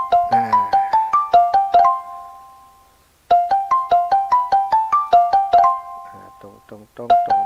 งละท่านพระครูพร้อมหรือยังครับนมัสการครับครับถวายความเคารพท่านอาจารย์พร้อมแล้วครับนมัสการครับท่านพระอาจารย์ที่เคารพครับครับพร้อมแล้วเนาะครับผมถวายเวลาให้ท่านอาจารย์ได้พบปะกับศรัทธาเลยครับครับกับนมัสการด้วยความเคารพครับผมขอโอกาสเจริญพรศรัทธาญาติโยมพุทธศาสนิกชนผู้มีบุญทุกท่านในโอกาสค่ำคืนวันนี้นะครับผมอาตมาภาพได้รับความเมตตาในท่านพระอาจารย์พระมหาสมชาติชาตปัญโยพ่อแม่ครูบาอาจารย์ที่ได้โอกาสได้มาพบปะสนทนาธรรมกับญาติโยมแห่งอีกครั้งหนึ่งหลังจากที่ได้ห่างหายกันไปนานก่อนอื่นก็ขออภัยกับญาติโยมสาธุชนทุกท่านด้วยนะครับช่วงที่ผ่านมาบ่ได้เข้ารายการบ่ได้พบปะกับญาติโยมเลยนะเพราะภารกิจนานาต่างๆทำให้เวลาก็ได้ขาดไปซึ่งในวันนี้ก็ได้มีโอกาสแห่งครั้งหนึ่งที่จะได้มาพบปะ มาสนทนาธรรมได้มาอูมาจ๋านะกับศรัทธาญาติโยมสาธุชนนักศีลนักบุญทุกท่านนะอันเป็นนะญาติโยมอุปถัมภ์อุปถากอันได้รับฟังนะจากคลื่นธรรมะสีขาวเพื่อชาวประชาในค่ำคืนวันนี้นะครับนะก่อนอื่นนะก็ขอนะอนุโมทนานะครับญาติโยมทุกท่านตอนนี้ก็เวลา3 ทุ่มกว่าแล้วเนาะนะญาติโยมทุกท่านก็ได้มีจิตศรัทธาตั้งจิตตั้งใจได้มาฟังน้ำฟังธรรมพบปะกันอย่าทุกข์เพราะยอมแพ้อย่าอ่อนแอเพราะสิ้นหวังอย่าท้อถอยเพราะไร้พลังอย่าหยุดยั้งถ้ายังมีลมหายใจอย่าหมดฤทัยถ้าใจมีพลังอย่าสิ้นหวังหากยังมีธรรมะอย่าหยุดเป็นอริยะหากเชื่อพระพุทธองค์อันใดในโลกนี้จะเลิศกว่าพระธรรมของพระพุทธเจ้านั้นบ่มีศรัทธาญาติโยมสาธุชนทุกท่านทุกท่านถือว่าเป็นผู้มีบุญที่ได้พบปะพระพุทธศาสนาได้เป็นผู้มีจิตศรัทธาประสาทะความเชื่อความเลื่อมใสในบวรพระพุทธศาสนาได้มีโอกาสได้ฟังน้ำฟังธรรมจากพ่อแม่ครูบาอาจารย์ซึ่งพระธรรมขององค์สมเด็จพระสัมมาสัมพุทธเจ้านั้นมีถึง 84,000 พระธรรมขันธ์ญาติโยมสาธุชนท่านทั้งหลายตลอดพระชนชีพขององค์สมเด็จพระสัมมาสัมพุทธเจ้าตั้งแต่ตรัสรู้อนุตตรสัมมาสัมโพธิญาณก็ได้มีการเผยแผ่พระธรรมคำสอนตลอดพระชนชีพของพุทธองค์ถึง 84,000 พระธรรมขันธ์ญาติโยมสาธุชนทั้งหลายการที่จะตรัสรู้อนุตตรสัมมาสัมโพธิญาณนั้นญาติโยมสาธุชนท่านทั้งหลายก็ได้เรียนรู้ได้ฮู้ได้ฟังจากครูบาอาจารย์ที่เปิดได้เทศนาธรรมให้ญาติโยมสาธุชนทั้งหลายได้ฟังกันมาตลอดว่าพระพุทธเจ้ากว่าจะตรัสรู้อนุตตรสัมมาสัมโพธิญาณนั้นพระองค์ทรงผจญมารต่างๆเพราะว่ามารทั้งกายมารทั้งใจรวมถึงมารที่มาในรูปแบบต่างๆที่จะมาสกัดกั้นห้ามยังพระพุทธเจ้าประเฮอตรัสรู้เป็นพระพุทธเจ้าญาติโยมสาธุชนทั้งหลายเนี่ยญาติโยมสาธุชนทั้งหลายกว่าพระองค์จะตรัสรู้อนุตตรสัมมาสัมโพธิญาณมีศาสนาพุทธมีพระรัตนตรัยมีพระธรรมคำสั่งสอนเฮาได้ประพฤติปฏิบัติตามได้ไว้ได้สานั้นถือว่าเป็นพระมหากรุณาธิคุณขององค์สมเด็จพระสัมมาสัมพุทธเจ้าการตรัสรู้นี่ญาติโยมสันทั้งหลายโอ้พุทธเจ้านี่ทรงฝ่าฟันมานานาต่างๆถึงแม้ว่าจะเป็นลูกถึงเจ้าฟ้าเป็นลูกของเจ้าฟ้าเจ้าแผ่นดินก็ยังสละสิ้นซึ่งสมบัติพระสถานความสุขนานาต่างๆได้ออกบวชได้ศึกษาประพฤติปฏิบัติธรรมจงได้บรรลุเป็นพระพุทธเจ้าญาติโยมสาธุชนทั้งหลายโอ้พระองค์ทรงผจญมารมานานาต่าง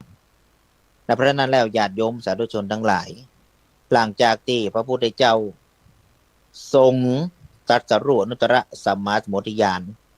ในคอนรุ่งของวันเพ็ญขึ้น15 ค่ำเดือน 6หรือที่เฮาฮู้กันก็คือในวันวิสาขบูชานั่นเองหลังจากที่พระองค์ทรงตรัสรู้ธรรมแล้วพระองค์ก็มาพิจารณาว่าจะบัสแสดงธรรมโปรดไผ่ละแม้แต่องค์สมเด็จพระสัมมาสัมพุทธเจ้าพระองค์เองเนี่ยกว่าจะตรัสรู้อนุตตรสัมมาสัมโพธิญาณญาติโยมก็เป็นสิ่งอันยากมีมารมาประจนมีสิ่งอันมาคัดมาขวางมาห้ามเสียยั้งการบำเพ็ญบารมีเพื่อจะประให้พระองค์ได้ตรัสรู้เป็นพระพุทธเจ้าแ แต่ด้วยบุญบารมีที่พระองค์ทรงได้กระทำมาหลายภพหลายชาตินั่นพระพุทธองค์ก็ทรงตรัสรู้เป็นพุทธเจ้าโดยการโดยความเพียร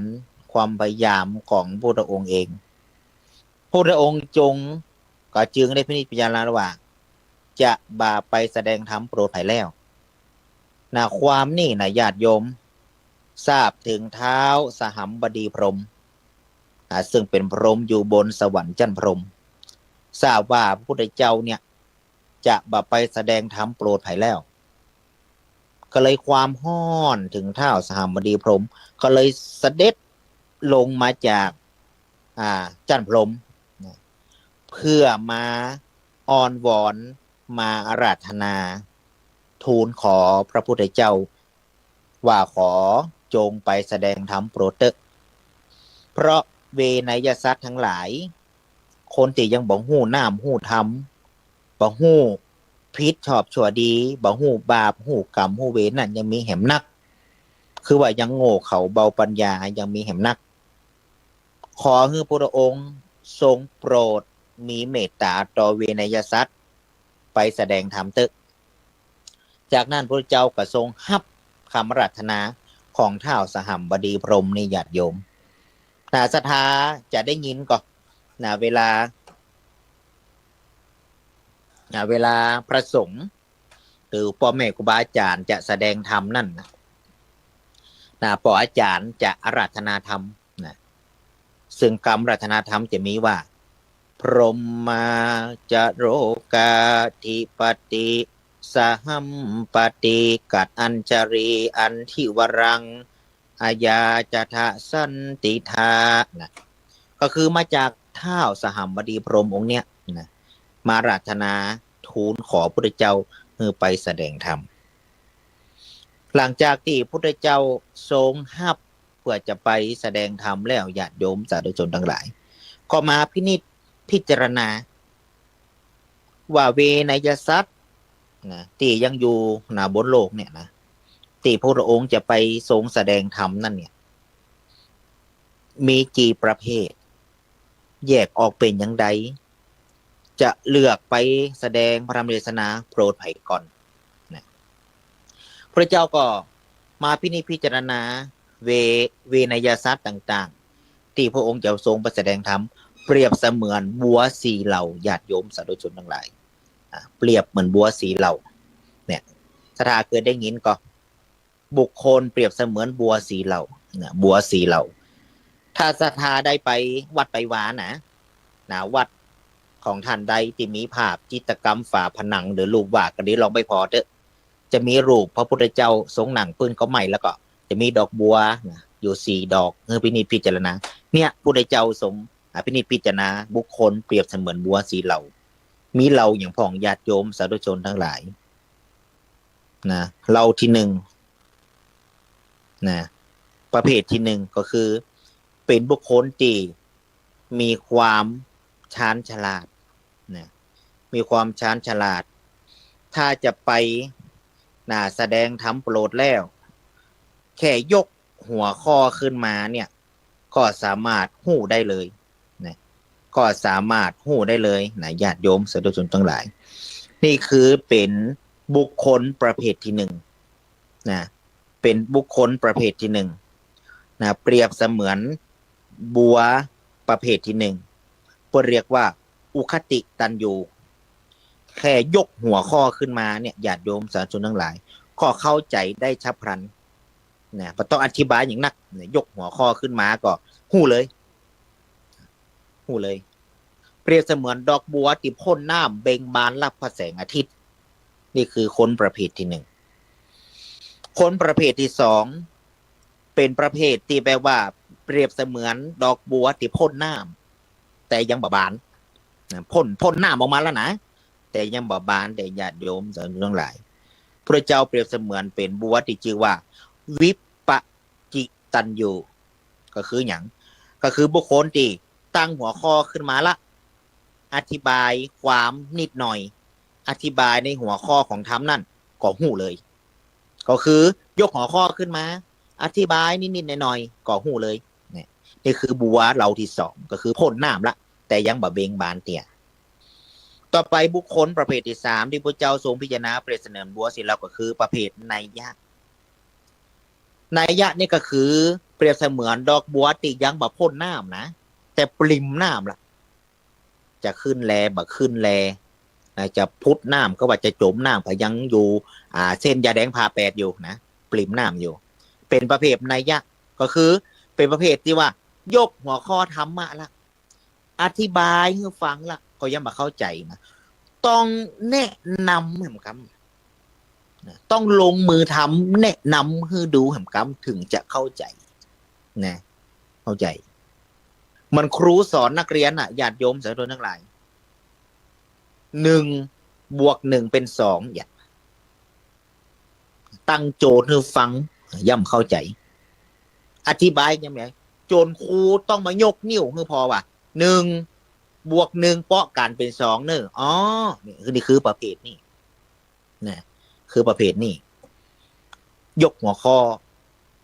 อธิบายแล้วก็ต้องแนะนำลงมือทำให้ฟังผมกำคือดูผมกำถึงจะเข้าใจอันนี้คือประเภทที่3ก็คือบัวติจับคือมันจะพดน้ำละแต่ยังอยู่ในน้ำอยู่ปริมขึ้นปริมลงจะขึ้นดีจะขึ้นกำขึ้นก็มันจะจมน้ำนี่นะนี่คือประเภทที่3ต่อไปบุคคลประเภทที่4จำพวกที่4ก็คือเป็นพวกปะทะประมะเปรียบเสมือนดอกบัวนะที่อยู่ใต้น้ำที่อยู่ตัวโคนตมนะที่จะมีซิปที่จะโดนเต่าโดนปูโดนป่ากัดกินอยู่ทุกเวลาเหมือนดอกบัวที่อยู่ใต้น้ำโคนตมก็เรียกว่าปะทะประมะประเภทนี้บอกหูบาปหูบุญญาติโยมสาธุชนทั้งหลายคนประเภทนี้นะยกหัวข้อกันแล้วอธิบายก็แล้วยกตัวอย่างกันแล้วทำเพื่อพอกันแล้วปะเข้าใจบ่าหูเหลืองหูลาวประเภทนี้เป็นประเภทปะทะประมะบ่สนใจอย่างสักอย่างบ่หูบาปบ่หูบุญบ่สนใจวัดวาบ่สนใจพระธรรมคำสอนบ่สนใจพระเจ้าพระธรรมพระสงฆ์บ่สนใจไผเป็นประเภทปะทะประมะเหมือนดอกบัวใต้น้ำญาติโยมที่อยู่ในโคนตมก็สามารถจะโผล่ขึ้นน้ำได้ล่ะอยู่ใต้น้ำมันนะเป็นอาหารของสัตว์น้ำไปเป็นเสมือนผู้ที่มีกิเลสหนาก็สามารถจะบรรลุธรรมอันวิเศษได้บ่สนใจบ่ฮู้เรื่องของเราซะยังนะฟังกำธรรมกินพริกดำกับข้าวเนี่ยประเภทนี้มันจะว่าบาปไปก้อมแข้งยามแล้งไปเข้าเผานี่คือประเภทนี้บ่ฮู้บาปบ่ฮู้บุญเพราะฉะนั้นญาติโยมสาธุชนทั้งหลายเนี่ยพระพุทธเจ้าจะไปแสดงธรรมจงมาพิจารณาละว่าคนมีอยู่4ประเภทนี้นะอุคติตัญโยวิปติตัญโยนัยยะปะทะปรมะก็มาทรงพิจารณาก่อนที่จะไปแสดงธรรมญาติโยมสาธุชนทั้งหลายญาติโยมเขาจะเป็นบัวดอกตีต่อใดก็พิจารณาเนอะแต่ตมาดูละนะญาติโยมทุกท่านที่เขาอยู่ด้วยกันได้ฟังน้ำฟังธรรมได้นับถือในครูบาอาจารย์ท่านพระอาจารย์มหาสมชาติก็ดีหลวงพ่อต่างๆก็ดีนี่ถือว่าญาติโยมเป็นบุคคลประเภทที่1เลยนะคือดอกบัวที่พ่นน้ำเบ่งบานรับแสงอาทิตย์เพราะญาติโยมใจมีศีลมีธรรมฟักไฟในธรรมะนะ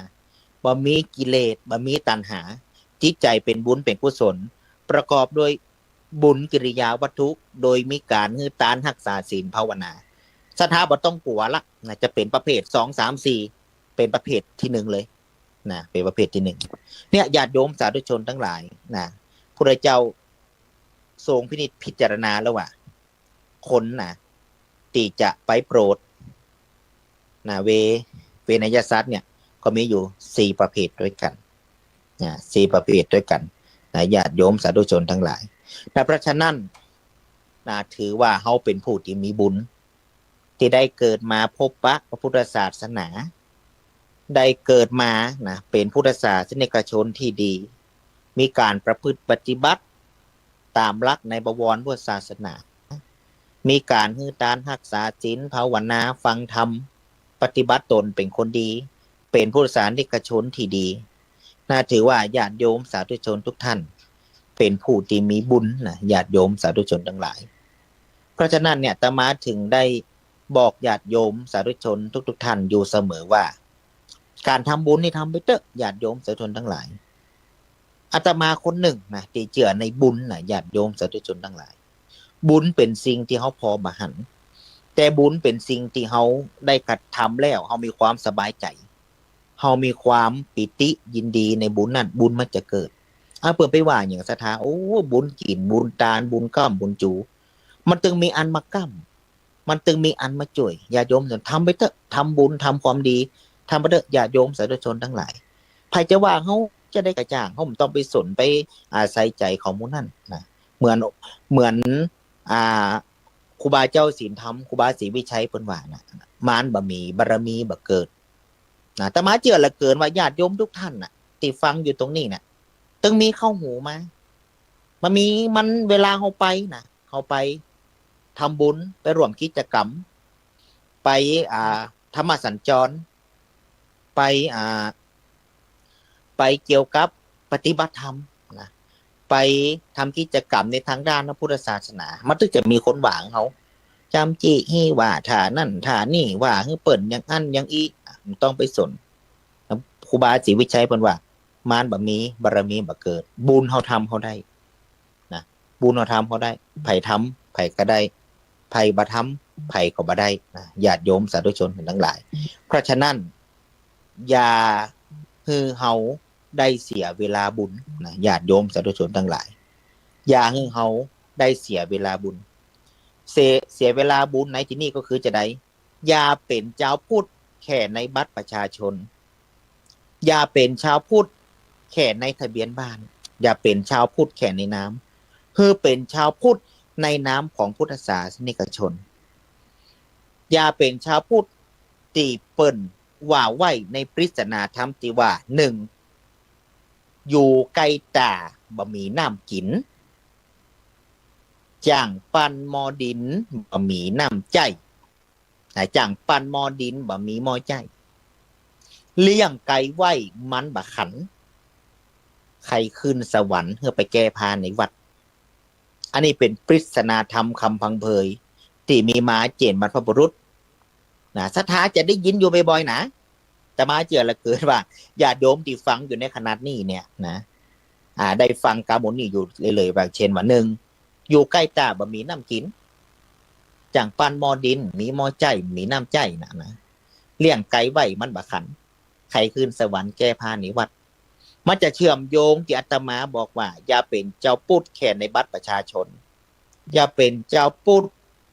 แค่ในทะเบียนบ้านเขามาฟังปริศนาคำพังเพยหรือปริศนาธรรมสุภาษิตข้อที่หนึ่งตีเปินว่าอยู่ใกล้ตาบ่มีน้ำกินเนี่ยมันเป็นจะใดญาติโยมสาธุชนทุกท่านอยู่ใกล้ตาบ่มีน้ำกินก็เปรียบเสมือนว่าเขาอยู่ในหมู่บ้านนั่นก็ดีอยู่ในบ้านนั่นก็ดีนะอยู่ไกลวัดไกลวาอยู่ไกลพระศาสนาแต่บ่เคยหู้ถึงพระธรรมคำสอนบ่มีความสัมพันธ์อันหยังกับวัดบ่มีความสัมพันธ์อันหยังกับพุทธศาสนาอู้ง่ายๆอยู่บ้านไกลวัดนะอยู่ไกลพระพุทธศาสนาแต่บ่เคยสนใจเมื่อบางคนอยู่บ้านไกลวัดเนี่ยบ่เคยเข้าวัดเข้าวาบ่เคยเข้าวัดไปตักบาตรบ่เคยไปฟังเทศน์ฟังธรรมบ่เคยไปนะสนใจตุพระเน้นนะบ่เคยไปสวดมนต์ทำวัดบ่เคยไปไหว้พระไหว้ธรรม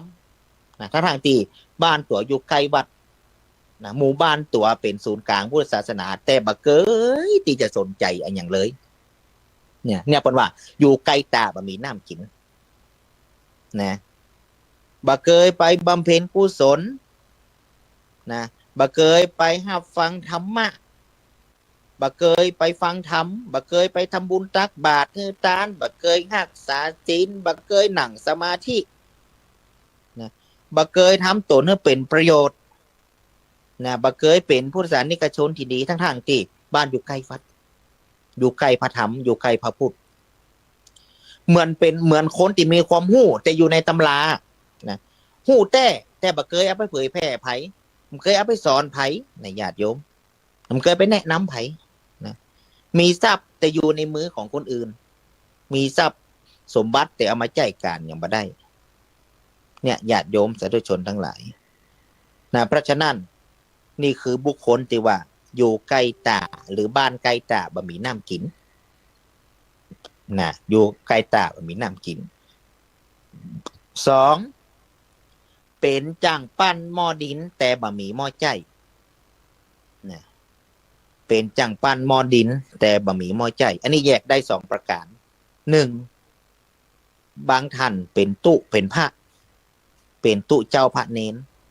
แต่บ่เคยที่จะไปศึกษาพระธรรมนะบ่เคยศึกษาพระธรรมวินัยบ่เคยศึกษาหลักปฏิบัติประพฤติหลักธรรมในทางด้านพุทธศาสนานะบ่เคยหูธรรมะอย่างทองแท้บ่เคยสนใจเป็นตุเป็นพระก็จริงแต่บ่เคยสนใจศึกษาอย่างเลย2เป็นพุทธศาสนิกชนก็จริงนะแต่บ่เคยจะหาธรรมะมาใส่ใจนะบ่เคยจะไปประพฤติปฏิบัติธรรมนะบ่เคยจะนำธรรมะมาประพฤติปฏิบัตินะให้เกิดผลเนี่ยเปิ้นว่าจังปั้นหม้อดินบ่มีหม้อใจคือเปรียบเสมือนจังปั้นหม้อนะจังปั้นหม้อขายไปติ๊กๆนะแต่บ่เคยมีหม้อใจในแต่ตัวเองบ่มีหม้อใจเหมือนเป็นคนที่เหมือนเป็นตู้เป็นพระก็ดีเนี่ยแต่บ่เคยนำหลักธรรมของศาสนาไปเผยแผ่เป็นผู้สานิกชนก็จริงนะแต่บ่เคยนำหลักธรรมะของพระพุทธเจ้ามาปฏิบัติในชีวิตประจำวันให้เกิดประโยชน์นะให้เกิดประโยชน์นี่คือจังปั้นหม้อดินบ่มีหม้อใจข้อที่3เลี้ยงไก่ไว้มันบ่ขันเลี้ยงไก่ไว้มันบ่ขันนี่คือจะได้ญาติโยมสันโดษหลายเหมือนพุทธศาสนิกชนปอกออกแม่ออกศรัทธาเนี่ยนะได้ฮือการอุปถัมภ์บำรุงพระสงฆ์สามเณรทุกๆด้านโดยปัจจัย4นะโดยปัจจัย4คือความสะดวกสบายแก่พระสงฆ์องค์เน้นแต่ปรากฏว่าพระสงฆ์องค์เน้นบ่เคยที่จะอบรมสั่งสอนบ่เคยที่จะแสดงธรรมให้ญาติโยมได้ฮู้เลยบ่เคยเทศน์ธรรมให้ศรัทธาฟังป้อนก็บ่ได้สวดก็บ่ได้อบรมศรัทธาหยังก็บ่ได้บ่มีการแนะนำให้ศรัทธาประชาชนนะได้ฮู้จักบาปบุญคุณโทษนะเป็นพระสงฆ์พระเนนที่บ่เคยจะอูจาพบปะศรัทธาให้ฮู้จักผิดชอบชั่วดีบ่เคยแสดงธรรมหยังให้ญาติโยมฟังหยังสักอย่างเลยนะญาติโยมสินี่หลายคำว่าเลี้ยงไก่ไว้มันบ่ขันนะก็เหมือนเป็นพระสงฆ์องค์เนนแต่เทศธรรมที่นำศาสนาธรรมบ่ได้นะอันนี้คือเลี้ยงไก่ไว้มันบ่ขันนะข้อสุดท้ายอยากขึ้นสวรรค์ไปแก้ผ้าในวัดแก้ผ้าในนี่บ่ใจลามกนะสถาบ่ใจว่ามาแก้ผ้าแก้ครัวอย่างอี้บ่ใจเนื้อญาติโยมสาธุชนนั่นหลายใครฮือสวรรค์ไปแก้ผ้าในวัดก็คือการแก้ผ้านี่ก็คือการไปชำระล้างสิ่งที่เศร้าหมองนะไปชำระล้างสิ่งที่บ่ดีชำระจิตใจของเฮาเวลาเฮาไปวัดนะเขาได้ทำดีเขาได้ทำบุญเขาได้ฟังธรรมเขาได้นั่งสมาธิเขาได้เจริญจิตตภาวนาเนี่ยก็คือแห่งประการหนึ่งนั่นการที่ว่าแก้ผ้าเนี่ยผ้านี่ก็หมายถึงผ้ากำมะหยี่หรือผ้าห่อกำปีทำนะผ้าห่อกำปีทำนะไปฟังตุเจ้าเทศน์ไปฟังตุเจ้านำธรรมะคำสอนของพุทธเจ้าที่ได้จารึกไว้ในใบลานในธรรมนั่นน่ะมาเทศน์ให้เราฟังเขาก็จะได้นำไปประพฤติปฏิบัติพบความสุขคือทางแห่งสวรรค์และนิพพานเนี่ยญาติโยมสาธุชนทั้งหลายนะเพราะฉะนั้นเนี่ยขอให้ศรัทธาญาติโยมเนี่ยจงได้เป็นพุทธศาสนิกชนอย่างน้อยก็ขอให้ฮู้อัดฮู้ธรรมนะฮู้หลักต้นก็เช่นการฮู้ถึงพระรัตนตรัยนะคือแก้ว3ประการคือพระพุทธพระธรรมพระสงฆ์ว่าเป็นสรณะที่พึ่งที่อาศัยของเฮาท่านทั้งหลายนะฮู้น้ำฮู้ธรรมฮู้ผิดชอบชั่วดีฮู้บาปบุญคุณโทษนะฮู้มีประกอบไปด้วยพรหมวิหารทั้ง มีความเมตตากรุณามุทิตาอุเบกขาอยู่ด้วยกันนำหลักธรรมในทางด้านพุทธศาสนามาสร้างสัมพันธไมตรี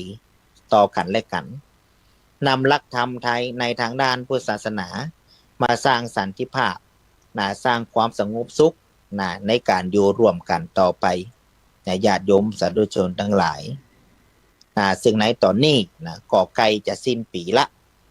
ปี2567ก็จะได้หมดไปปี2568ก็จะมาถึงตอนนี้มหาเถรสมาคมและสำนักงานพุทธศาสนารวมกับทุกวัดในทั่วประเทศไทยจะได้มีการรณรงค์ให้ทุกวัดได้จัดกิจกรรมสวดมนต์ข้ามปีเพื่อความเป็นสิริมงคลในวันขึ้นปีใหม่ญาติโยมสาธุชนทั้งหลายเพราะฉะนั้นญาติโยมสาธุทุกท่านมีโอกาสก็ขอให้ได้ไปร่วมกิจกรรมกันในการสวดมนต์ข้ามปีเพื่อความเป็นสิริมงคลในวันขึ้นปีใหม่เพราะว่าสวดมนต์ข้ามปีเริ่มต้นดีชีวิตดีตลอดปีและตลอดไปญาติโยมสาธุชนทั้งหลายเพิ่นขอความร่วมมือทุกวัดญาติโยมทุกวัดในประเทศไทยนี่แต่มันก็ต้องมีวัดที่เปิ้นบ่ยะวัดที่เปิ้นบ่ทำเช่นวัดเปิ้นบ่มีตุมีพระหลายมีตุเจ้าตนเดียวอิฐมีไผช่วยเพิ่นก็อาจจะบ่ได้ทำกิจกรรมแต่ส่วนมากเพิ่นก็จะทำกันเหมือนวัดของท่านพระอาจารย์มหาสมชาติวัดบรรพตสถิตเพิ่นก็ทำเหมือนวัดอาตมาภาพวัดสารครก็ทำทุกๆปีสถานญาติโยมที่รับฟังที่อยู่ใกล้กันโดยเฉพาะตำบลสมเขตก็มีอยู่หลายท่านที่ได้รับฟังบางท่านก็มาสอบถามมาพบปะกันวัดไกลบ้านของท่านท่านวัดไหนที่เปิ่นสวดมนต์ข้ามปีไปเตอะญาติโยมสาธุชนทั้งหลายเพราะว่าเสียงก้องเสียงก้องเสียงมองต่ำเข้าเสียงตุเจ้าเตะทำเสียงตุเจ้าสวดมนต์เพราะเป็นเสียงสวรรค์ไปเตอะญาติโยมไปสวดมนต์ข้ามปีวัดอาตมาปีนี้จัดเป็นปีที่เก้าละญาติโยมจัดเป็นปีที่เก้าละในการสวดมนต์ข้ามปีถ้าวัดในหมู่บ้านเขาทำเขาก็ไปรวมเปิ่นถ้าวัดบ้านเขาบ่ทำก็วัดใกล้ๆเปิ่นมีเขาก็ไปญาติโยมสาธุชนทั้งหลายไปสวดมนต์ข้ามปีไปเจริญพระพุทธมนต์ไปสร้างความเป็นสิริมงคลให้กับตนกับตัวในโอกาสที่เขาจะเฉลิมฉลองส่งท้ายปีเก่าต้อนรับปีใหม่เอาพุทธคุณธรรมคุณสังฆคุณในการทรงจิตทรงใจเป็นการเพิ่มพูนในทางด้านจิตใจในการเริ่มต้นปีใหม่เพราะว่าเริ่มต้นดีชีวิตดีตลอดปีและตลอดไปญาติโยมสาธุชนทั้งหลายถ้าแถมประการหนึ่งนั่นในตอนนี้ทางพี่น้องทั้งภาคใต้ของเฮาก็ได้มีการประสบ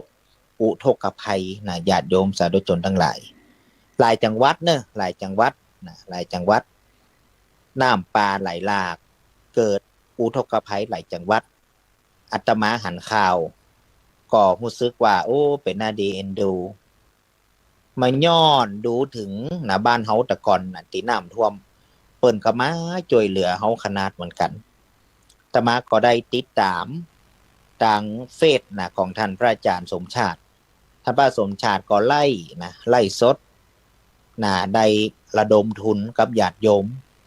เพื่อจะได้นำปัจจัยและสิ่งของไปช่วยทางด้านพ่อแม่พี่น้องทั้งภาคใต้ญาติโยมสาธุชนทั้งหลายเนี่ยญาติโยมสาธุชนทั้งหลายยามเฮาลำบากเปิดมาช่วยเฮาเดี๋ยวยามเปิดลำบากเฮาก็ขอเป็นส่วนหนึ่งที่จะส่งกำลังใจไปบ่ใช่แค่ญาติโยมในสถานญาติโยมตุพระวัดวาอารามหลายที่ก็โดนน้ำท่วมเช่นเดียวกันญาติโยมจะแปลกใจว่าทำไมตอนนี้ภาคใต้น้ำมันยังมาท่วมหาภาคใต้มี2ฤดูญาติโยมมีร้อนกับฝนจะหนักกว่าร้อนญาติโยมสาธุชนทั้งหลายเดี๋ยวบ้านเฮานี่หนาวละบ้านเฮานี่หนาวแต่บ้านเปิ่นเนี่ยก็ยังมีฟ้ามีฝนอยู่หลายพื้นที่ยังน้ำท่วมอยู่เฮาก็ช่วยกันส่งกำลังใจ ญาติโยมได้มีโอกาสสวดมนต์ทำวัดนั่งสมาธิก็ส่งกระแสจิตนะอานิสงส์ผลบุญที่เราได้กระทำที่เราได้ปฏิบัติบูชานะส่งเป็นกำลังใจให้พ่อแม่พี่น้องในภาคใต้ให้ผ่านพ้นวิกฤตไปด้วยดีการที่จะเอื้อเฟื้อเผื่อแผ่กันนี่นะในทางด้านพุทธศาสนาเปิ้นว่าสังฆะวัตถุนะญาติโยมสาธุชนทั้งหลายสังฆะวัตถุนี่นะก็คือธรรมอันเป็นที่ตั้งแห่งการสงเคราะห์กันนะญาติโยมสาธุชนทั้งหลายเป็นธรรมอันเป็นเครื่องยึดเหนี่ยวน้ำใจกันเป็นธรรมที่ทำให้คนฮักคนห่วงใยกันเป็นหลักธรรมในการที่จะส่งเสริมในการด้านสงเคราะห์ทั้งสังคมเป็นหลักธรรมที่จะซึ่งเป็นเครื่องประสานใจและเหนี่ยวรั้งใจคนให้เป็นอันหนึ่งอันเดียวให้คนเฮาอยู่ร่วมกันยังมีความฮักเนี่ยความปรารถนาดีต่อกันนะกับผมได้หันท่านพระอาจารย์สมชาติได้เป็นพระที่มีความเมตตาได้สงเคราะห์ญาติโยมของซึกปิติยินดีกับท่านพระอาจารย์นะก็อนุโมทนาก็ตั้งจิตตั้งใจอยู่ว่าท่านนิมิตาได้มีโอกาสนะก็จะได้ไปร่วมกับพระอาจารย์สักครั้งอีกนะท่านพระอาจารย์เปิ้นไปเอี่ยวหาญาติโยมที่ไหนบ้านไหนจังหวัดไหนนะแจ้งข่าวมาท่านพระอาจารย์ก็จะไปเยี่ยมไปก็มีของไปบางเตือก็ไปเฮือธรรมะในการสงเคราะห์ไปคนเจ็บคนป่วยคนพิการมีที่ไหนท่านพระอาจารย์เปิ้นฮู้เปิ้นก็ไปนะมีเหตุเพศภัยที่ไหนเกิดขึ้นอุทกภัยวาตภัยทุกขพิกภัยท่านพระอาจารย์ก็เป็นสะพานบุญไปเนี่ยญาติโยมสาธุชนทั้งหลายแสดงว่าท่านพระอาจารย์สมชาติเป็นพระที่ประกอบไปด้วยสังฆะวัตถุที่อาตมาภาพได้อู้ไปตะกี้คำว่าสังฆะวัตถุเนี่ยมีอยู่4ประการนะญาติโยมสาธุชนทั้งหลายสังฆะวัตถุข้อที่1ก็คือทานในข้อนี้ก็คือการให้คือการเสียสละการแบ่งปันเพื่อประโยชน์แก่คนอื่นและเป็นการช่วยปลูกฝังคือเฮาเนี่ยเป็นคนที่บ่เห็นแก่ตัวฮู้จักแบ่งปันนะเอื้อเฟื้อเผื่อแผ่นะมีจิตที่คิดจะฮื้อนี่คืออยู่ในข้อสังฆะวัตถุ4ประการเนี่ยบัดเดี๋ยวเนี้ยจะเฮาจะหันเนาะนั้นหลายหน่วยงานหลายองค์กรศรัทธาหลายท่านก็ช่วยเหลือกันว่าจะเป็นข้าวน้ำโภชนะอาหารเงินทองรวมทำบุญกันก็จะไปเพื่อจะได้ไปบรรเทาความทุกข์ยากของพ่อแม่พี่น้องในภาคใต้ที่น้ำท่วมเนี่ยญาติโยมสาธุชนทั้งหลายสละไปคนละเล็กละน้อยนี่คือการให้ทานสังฆะวัตถุ4ข้อที่2ก็คือปิยวาจาคือการพูดจาด้วยถ้อยคำอันไพเราะอ่อนหวานจริงใจไม่พูดหยาบคายก้าวร้าวพูดในสิ่งที่เป็นประโยชน์พูดดีต่อกันนี่คือการสงเคราะห์ทางวาจานะสงเคราะห์ทางวาจาประโยชน์ทางวาจาญาติโยมสันตุหลายคือคือกำลังใจเพื่อแสดงความห่วงใยในสิ่งที่จะก่อให้เกิดประโยชน์ร่วมกันช่วยคิดช่วยทำช่วยนำเสนอนะช่วยระดมความคิดช่วยในการที่จะจาประสัยให้มันร่วมมือกันให้มันลุล่วงนะบ่ที่จะทำให้แตกแยกบ่ในสิ่งที่จะทำให้มันคัดแย้งหรือที่จะทำให้คนมันพิษกันนะดีต่อกันนะกันลงทรงกันปอนะกระทำการอันใดร่วมกันก็สำเร็จลุล่วงญาติโยมสาธุชนทั้งหลายต่อไปสังฆะวัตถุ4ข้อที่3นั่นก็คืออัตถจริยาคือการที่ช่วยเหลือกันช่วยกิจกรรมกันไปนะมีอะไรก็ร่วมด้วยช่วยกันก็คือเป็นการสังคมสงเคราะห์ญาติโยมสาธุชนทั้งหลายอัตถจริยานี่นะว่าจะเป็นการเป็นงานส่วนตัวก็ดีส่วนรวมก็ดี ว่าที่ไหนก็ดีเฮาฮู้เฮาทราบเฮาก็ไปช่วยกันนะไปช่วยกันร่วมด้วยช่วยกัน แสดงความมีน้ำใจต่อกันนะช่วยกันไปเถอะว่างานเล็กบ่ว่างานน้อยว่างานใหญ่นะเปิ้นบอกกระตามเฮาฮู้เฮาก็ไปนะไปช่วยเหลือกันแต่บางครั้งเปิ้นทุกข์ยากลำบากเฮามีอันใดเฮาก็เอาไปช่วยเปิ้นนะพริกมีบันเหนือเกลือมีบันใต้ช่วยสงเคราะห์กันไป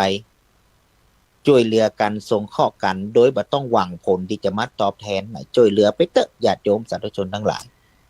บ้านไกลบ้านหิมเปิ้นประสบละกรรมลำบากนะ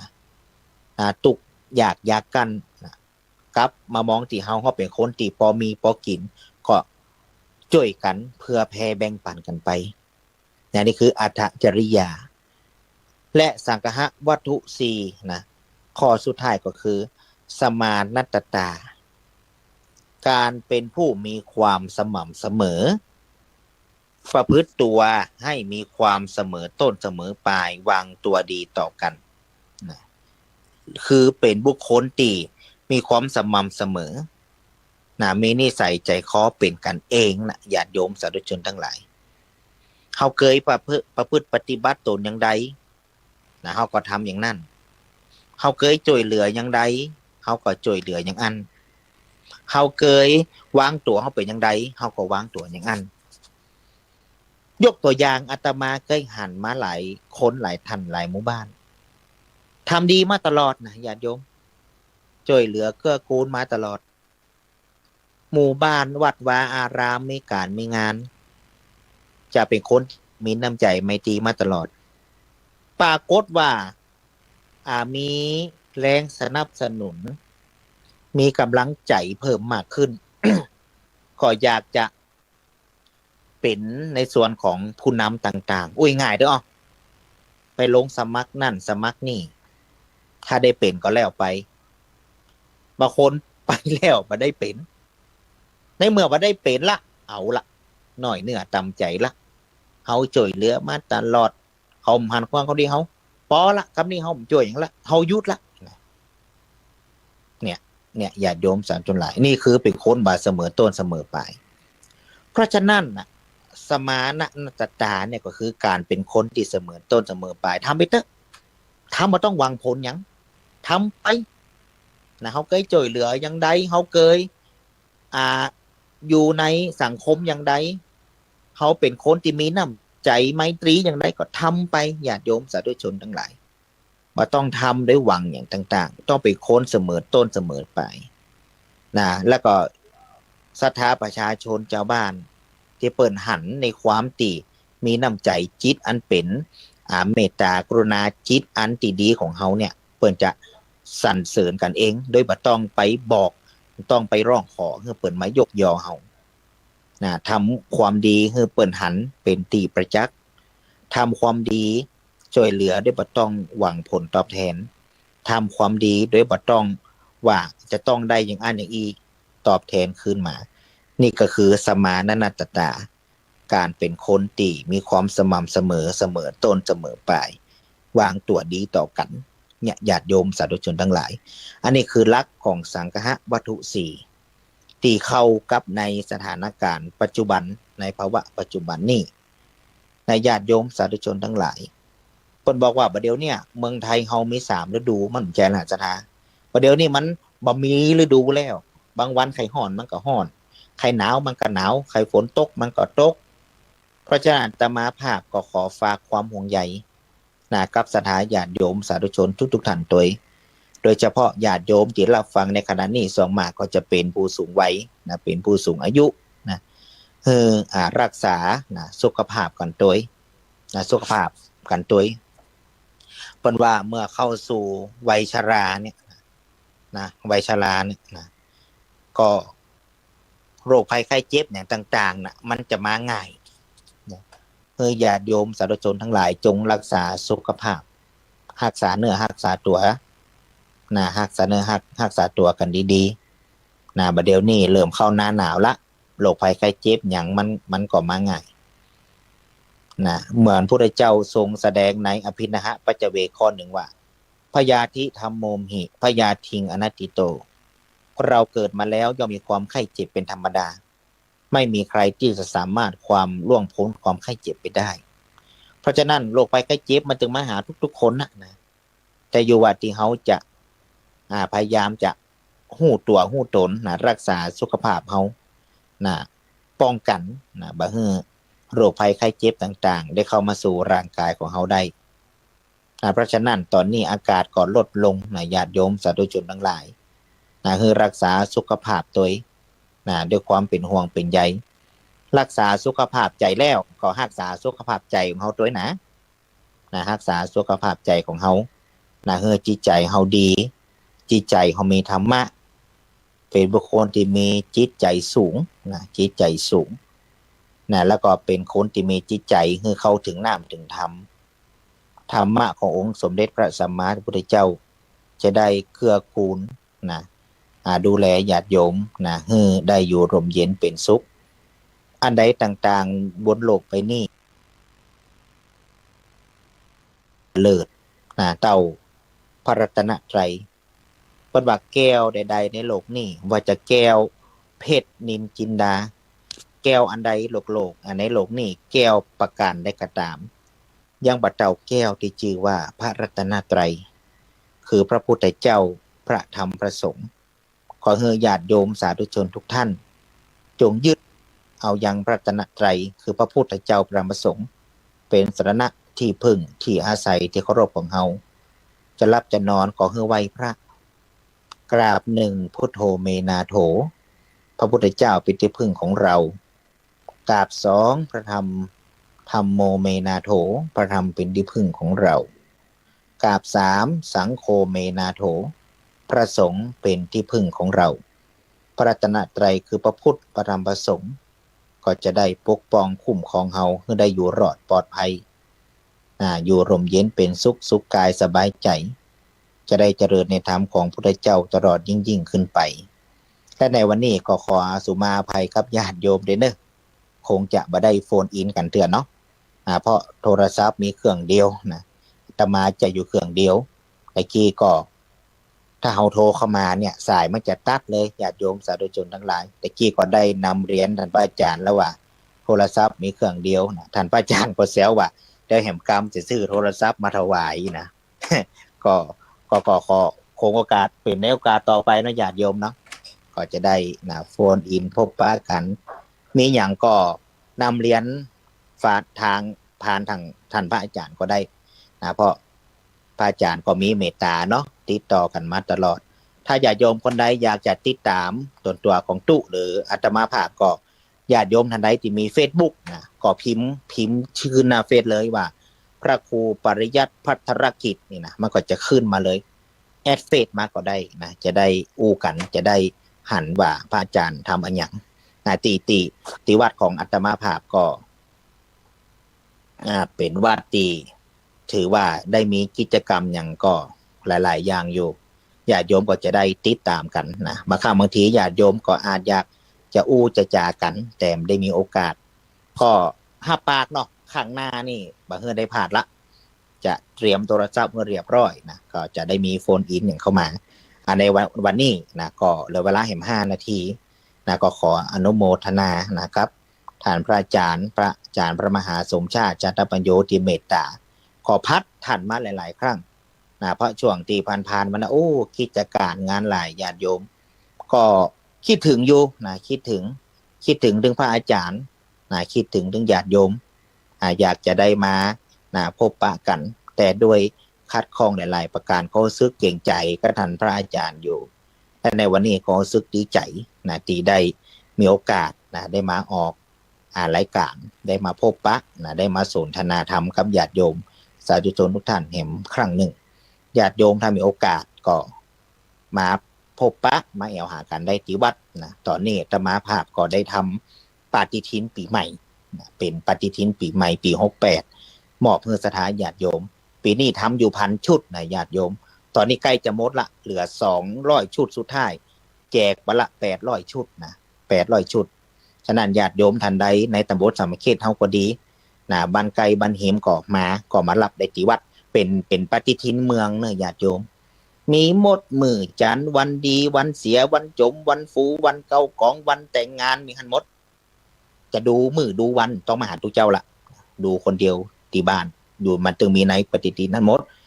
ญาติโยมนะโดยเฉพาะตำบลสามเขตเฮามันกลายเป็นหิมสามเขตแม่อ้อในอำเภอพานที่ใกล้ๆนะที่ไกลๆมันต้องมาเนอะญาติโยมมันไกลเอาที่ใกล้ๆมาเด้อมาที่วัดสันนครตอนนี้เหลือ200ชุดสุดท้ายจะหมดละนะทำมา1,000 ชุด